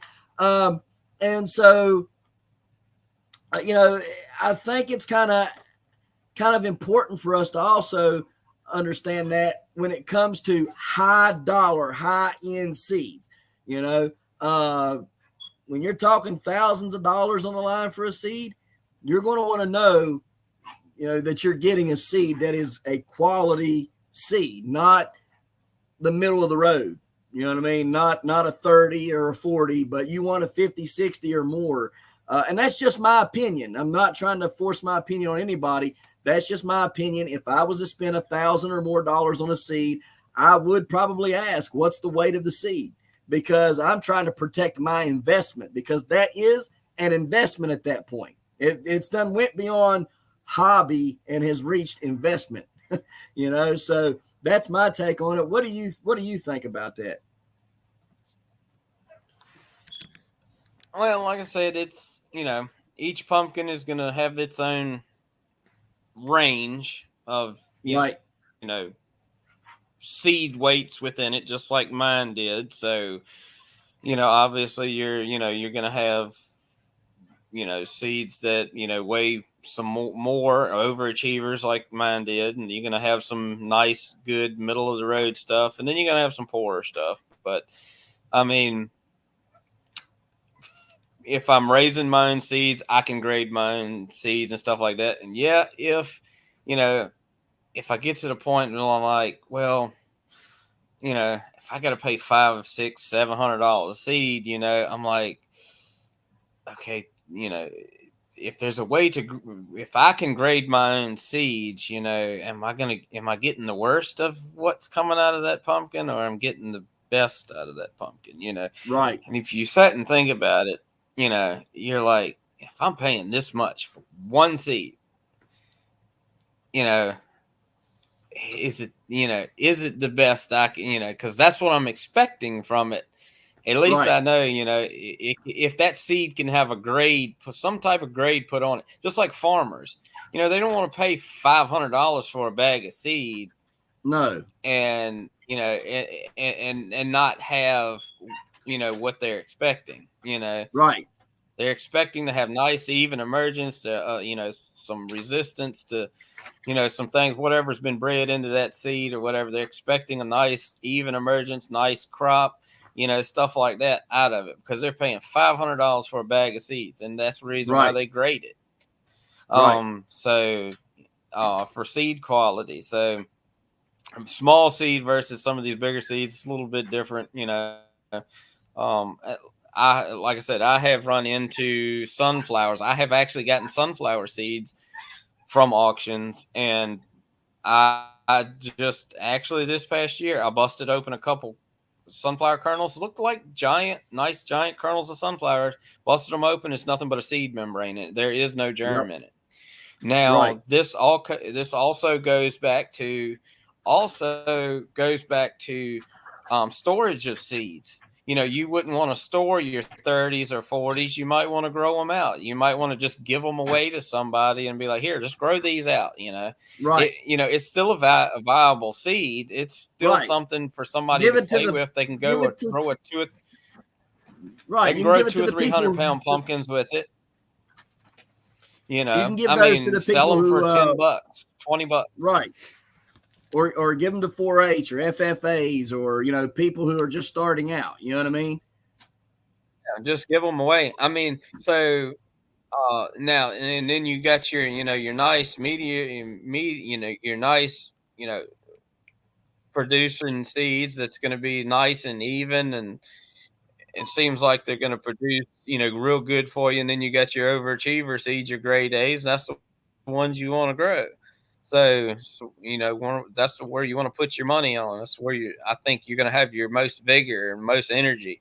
Is your overachieving seeds. And then, like I said, you got your middle of the road. They could be the ones that you drop back on or something other. Right. But at the time, I think the seed weight also may have a lot to do with seed storage. You're not, 30s for the ones in the 30s. For me, the ones in the 10s, 20s, 30s, 40s, 50s category, on the lower side, 10s, 20s, and 30s, maybe 40s, you might not want to store them for a long time because they Right. might not make it, because that Right. little teeny tiny hole is open to the air.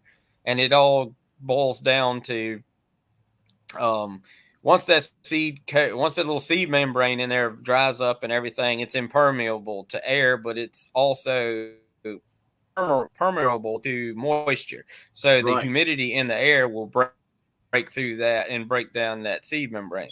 Right. So that would be your storage environment. So once that seed membrane breaks down, then it gets to the seed germ, and when you don't have a whole lot of seed germ there, it can then start pulling moisture out of it because the membrane is broke down, just like the Right. bloom on the membrane on a pumpkin. I mean, Mm. on a chicken egg.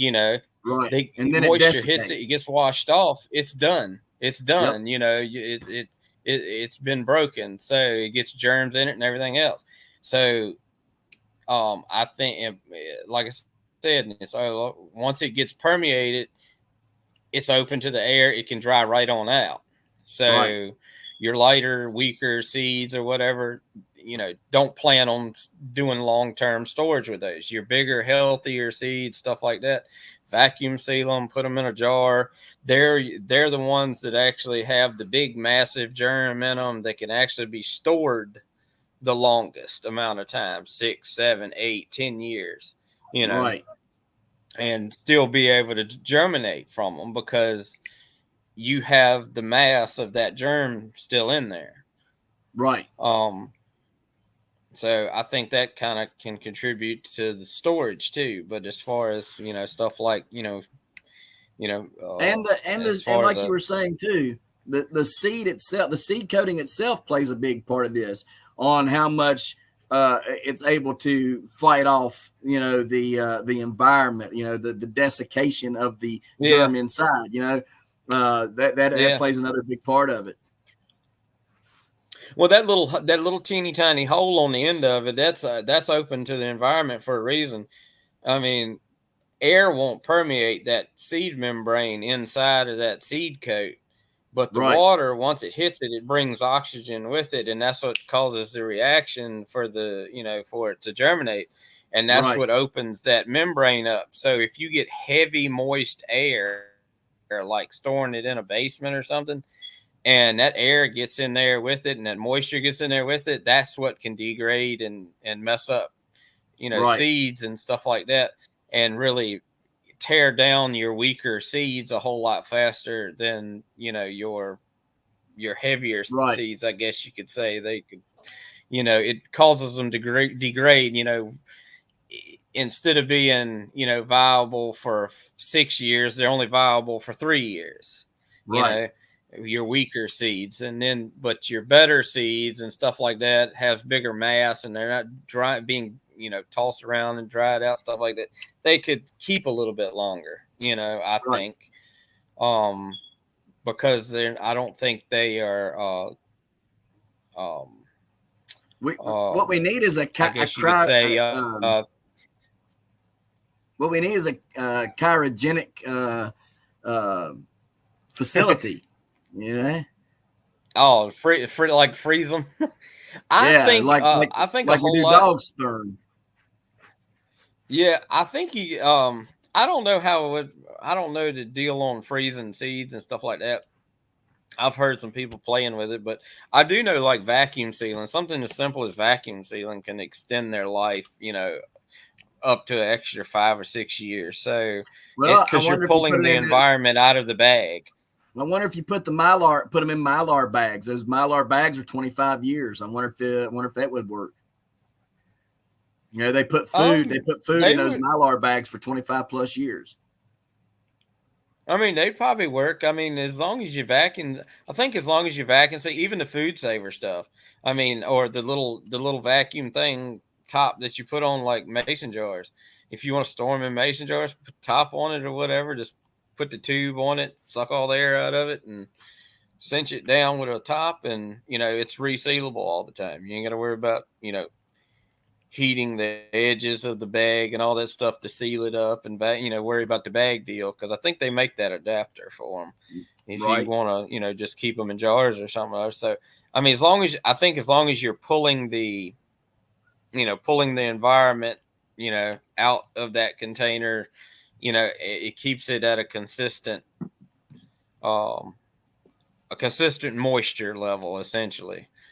right, It's not up and down like opening and closing, because like in the summertime, if you open and close a Ziploc bag, it's this temperature and it's this humidity level, and range. in the Right, wintertime, if you open and close the bag, it's another temperature and another moisture level, so it just right, keeps varying, and the moisture is what permeates that seed membrane. So the humidity, I think, has a whole lot to do, just like humidity with cars out west. You go out west, they're a little better preserved. You come over to the East Coast, they're rust buckets. So I mean, it's just the humidity in the air that causes it to degrade. So right, um and the same thing with these seeds. I think if they were out west, they probably keep a little bit better, but I don't think you got Chad and stuff out there, Chad New and stuff like that. I think he lives out west, doesn't he? yeah. He lives in He probably Colorado. have pretty good. Yeah, he probably have pretty. He might have pretty decent climate to you know store seeds in, but out here on the East Coast, we're so humid and hot, and sometimes we get dry, and then we get humid as all get out. And I mean, I don't think you'd be able to save seeds too awful great in Florida. I Right, mean, because you it's so walk it's outside and you turn into a sopping wet sponge. So, right. Melt. Uh, yep, um, essentially. so I know that you're going to have to go because you got to get up early. Um, the next thing that I'm going to want to touch on the next time we talk, we have got a pretty big collection between the two of us for some pretty old seeds. And I want to talk next time about about those and what we are looking to do and why we're looking to do that. We're probably going to do it on a weekend episode so we can get the majority of everybody here. So probably be doing it on a Saturday. But from what me and you've got going on this year, we've got a pretty extensive collection of seeds pre 2012. So anything 2012 and back, we've got a pretty extensive collection. And I wanted you to touch on that just briefly so people can kind of get a preface of what that'll be about. I just think a lot of stuff I think just like you breed dogs, you breed chickens, you find a certain line that does really good and you want to keep the best of the best. Yes, everybody wants to do that. But eventually I think every seed that just keeps circling back to its own genetics eventually will dead end itself. Right. Everything is related to somebody or some way, and it's, you can't just, I don't think there is, if I guess if you want nice, pretty round pumpkins, that's not going to be a thing anymore. Right. If you want a big old nasty ugly booger, but, we can get you an ugly booger. But if yeah, you want a you can get pretty that. orange pumpkin, That's like, yeah, I mean, if you kind of want to go back to the way it was, you want a nice orange, big round pumpkin, and you want to try to get size to it, it's going to take time to get there. I think everybody just, once we hit a certain seed and a certain genetic line, everybody is like, that's it. That's the biggest pumpkin. And everybody hopped on the bandwagon and they just kept going and going and going. And they just kept breeding back and back. And it's like everything now you look at, everything is related to the same exact thing. You can't, that's just like honeybees and stuff like that. You just can't keep going back and back and back and back. You got to add a little bit diversity there.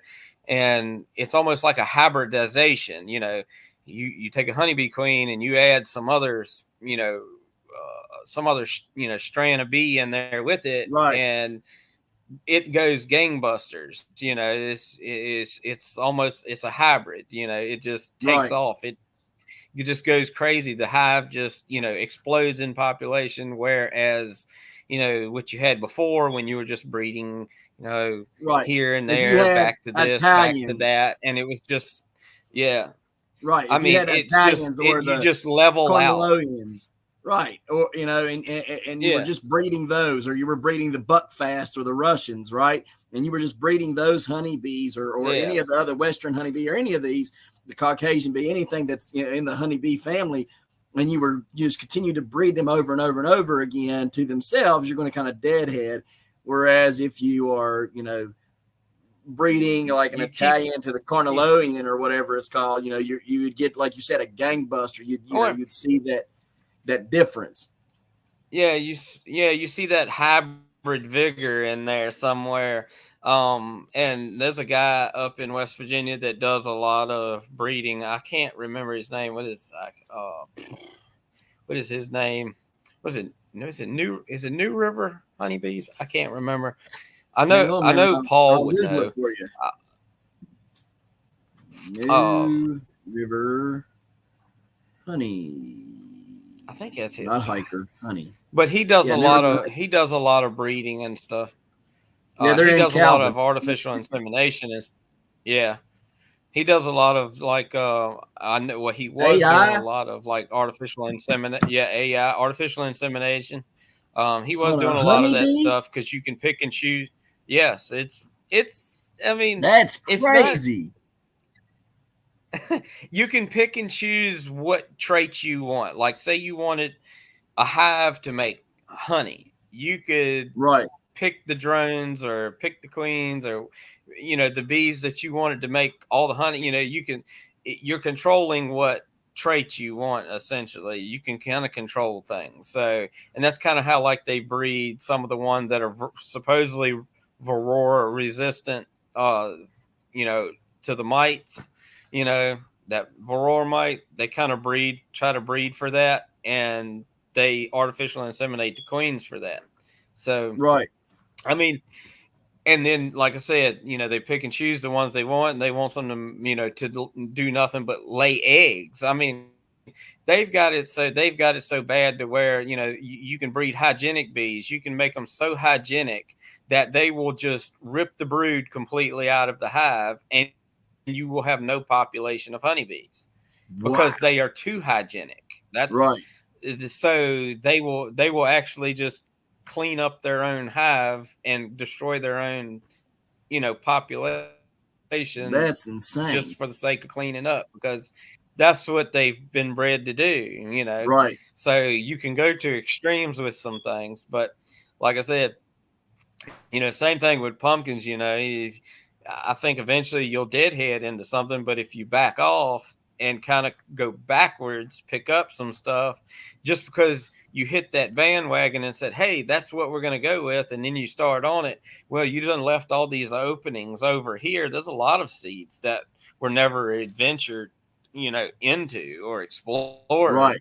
It's just like somebody, hit the numbers that everybody wanted to see, and they just went in that direction. Right. And didn't nobody really stayed back here and tried to play the field to see what they Yeah. could bring along with it. See if there was anything So better I out think if there. we actually, Yeah. well, not just better, but just that's not just better, but just something that would be comparable, to right. what they have, and so then Or you'd have at, different genetics to be going along. right. Or at very least, something that complements each other. You Yeah, know. So yeah, big and heavy meets big and orange. And they mash them together, and yeah, uh, I have a mind like how we're dealing in the sense that I want to be symmetrical. I want to be orange, and I want to be big. But I don't want those things at the risk of being um, outside of that. You know what I mean? I don't want to be so nasty and cantalouped that I look like a dull white as opposed to orange. Even though orange is underneath there, it's so bad yeah, cantaloupe that you can't tell.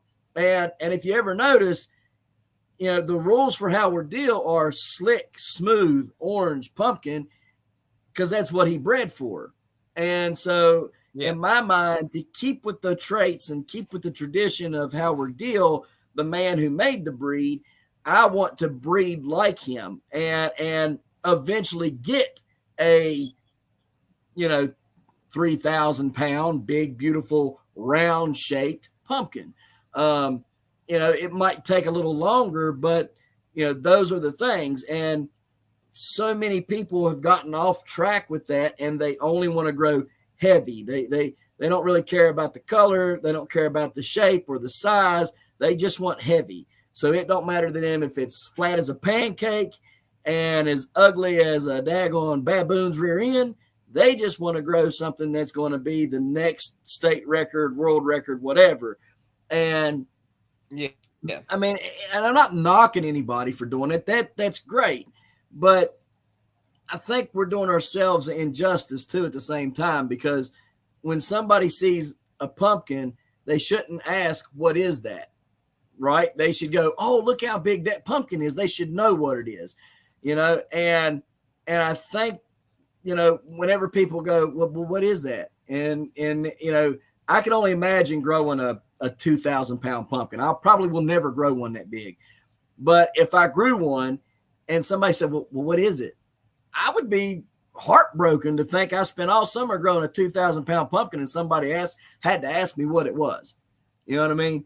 I want them to know what it is. When they see it, this big orange ball is a pumpkin. It's just pumpkin that is 20 times the size of the ones they see in a grocery store or whatever, So that's just my take on it. And I think you're right. I think we can bring these genetics back. I think we can breed them into what we have now, and we can better what we have now. And based on what you've learned and what I've learned as far as genetics go, and talking to some guys at Virginia Tech, and I'm trying to get them on with us, I think me and you are headed in the right direction about this, and that we can actually better what we have by bringing those genetics forward and introducing them in, and possibly help with some of the problems we have right now. Maybe help with ribbon vine, maybe help with some of the cantalouping that they're doing, and other things. But only time will tell, and it takes people like me and you doing this in order to get to that point where we find out did it or did it not work. Yeah, I mean, I think if a lot of the older pumpkins, big pumpkins that were pre anthesis or pre Florel, you know, um, we knew what their potential was. Now, I mean, if you use it today, do you really know your potential of your genetics? I I've been saying mean, that for a year. Do we really know the so do potential of that? I don't know I mean, I guess as long as you keep, the constant, going on with the experiment, which is you always apply Florel and you always apply this and that, you know, I guess you could, keep saying that you're getting better and better genetics because you're always using the same thing all the time. So, I mean, I But guess in a here's a way, I guess it could bleed through and you could get, pick the better genetics out of that. right. Long as you're using, When I that first stuff. started growing in 2021, there was a grower that told me they said if a grower won't grow his own seed, it ain't worth growing. And I took that to heart. And then I started growing my own seed in 2022. Not that everybody else's was bad. I just thought, well, if I want everybody to grow my seed, I need to grow it myself. And I took that to heart when that person said that. And I got to looking around and I noticed, well, there's a lot of big time growers that never grow their own seed. They go out and get another seed every year. Like they'll put these seeds out to all the clubs and everybody else will grow it, but the grower themselves don't grow it. And I like I said, I took that to heart when that grower told me that is a good person and a very good person, a good grower in the South. And so, I started paying attention, and then I started noticing the trend that the majority of the growers that don't grow their own seed are the ones that are applying the Florel or the anthesis to their seed.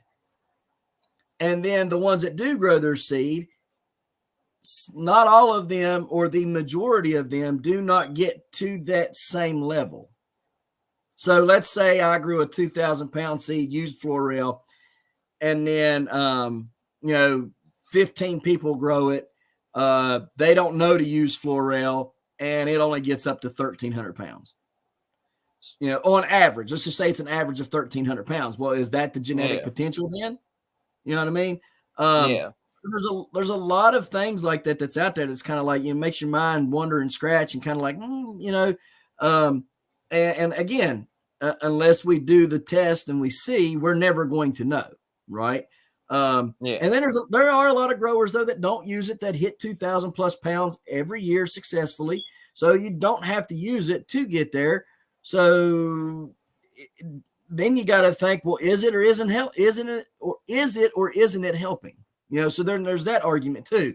So I think there's just so many unknown variables in giant growing that we're kind of just in this new phase of okay, let's really sit down and figure out the science of this now. Like let's get down to the nuts and bolts of it. Is it really doing something? And if so, what is it doing?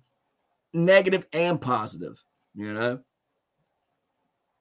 Yeah. So, but yeah, I mean, hopefully go ahead.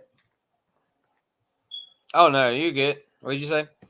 I was just going to say, hopefully, in the upcoming future, by February, March, we can get back together on a Saturday or a Sunday, preferably a Saturday, so you don't have to, get off work and do this, and then have to get up early the next day and go back to work. But hopefully we can do this on a Saturday and we can talk about, what we're going to be doing with these older seeds and introducing them back into the newer seed lines. We can talk about the oh Lord have mercy, antithesis and florel and Antithesis. all the antithesis and all these other things that I want to dive into, because I think it's very interesting. And like I said, you have got a great mind that really thinks of things that I'm just sitting there going, I would have never thought to do that. I just wouldn't have thought. I would never have thought to weigh the seeds, and then I wouldn't have thought to grow the. If I would have, or if somebody would have mentioned it to me, I wouldn't have thought to weigh the roots versus the vegetation. I wouldn't have thought to do the testing like you done it, and you broke it down so well. And I really think that it's very telling of what the seed weight does matter, that it's pretty good proof. And like I say, you got those other seeds coming from me, and you're going to be able to do more testing, so there'll be more on that to do and see. So I'm really excited for the next time we can get it together and do a live.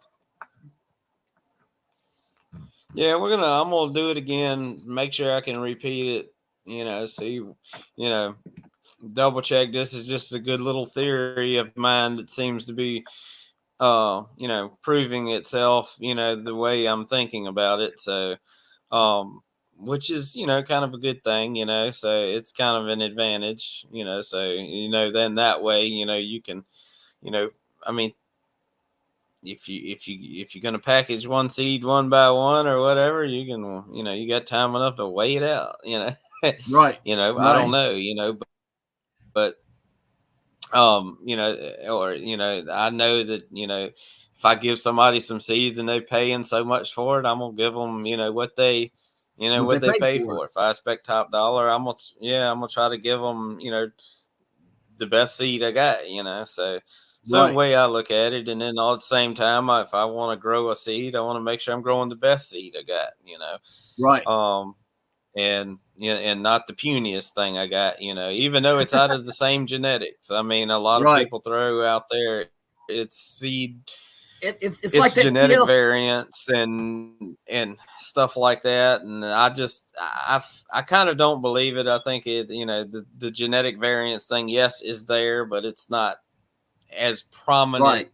as the Thank you. problems Is that we just blame on genetic variants. It's actually boils down to seed health right. within the Right. plant, within the fruit. So I agree. And it's kind of like that TLC song. I don't want no scrub. You know what I mean? I yeah. wanna make sure that I got the best thing in the ground that I can possibly put in the ground.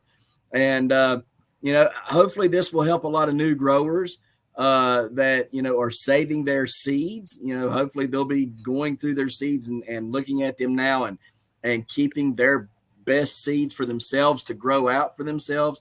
That is really the actual point to all this, is to help newer growers understand that when you save your seeds out of your pumpkin, keep some of the bigger and better ones for yourself to grow out if you so choose to grow your pumpkin seeds for yourself. Yeah. So, So and it's just, is and like I said, it's something else. It's just something else, just to show that seeds may look the same, they may feel the same, they may be, might be nice and hard, stuff like that. But at the same time, same thickness, same width, same height, same everything. They just look good. They look complete, 100% complete. But there can, be, a difference in the weight, and that seed weight can mean a vigorous plant and a slow plant. So, right. I mean, both of you got the same genetics, and even though even if you do plant the slower plant and it produces a fruit, that's going to produce, the same thing eventually, a better seed, within Right. it, and a Right. crappy seed. So as long as it gets Yep. the nutrients, but it's just going to be behind. It's always going to be behind. I don't Playing think it'll catch ever up. catch up. Well, I don't think so either. Yeah, I it's don't think always so. playing catch up. So if it gets to the point that it's 2 weeks behind, a week, 2 weeks behind, that's a lot of weight for people, that want to Yep. hit their little goals, or they want to be pollinated by a certain time and stuff like that. I mean, as long as that front plant, that more vigorous seed out of that same pumpkin is, still putting down roots, you know, the further and Right. further it can get ahead.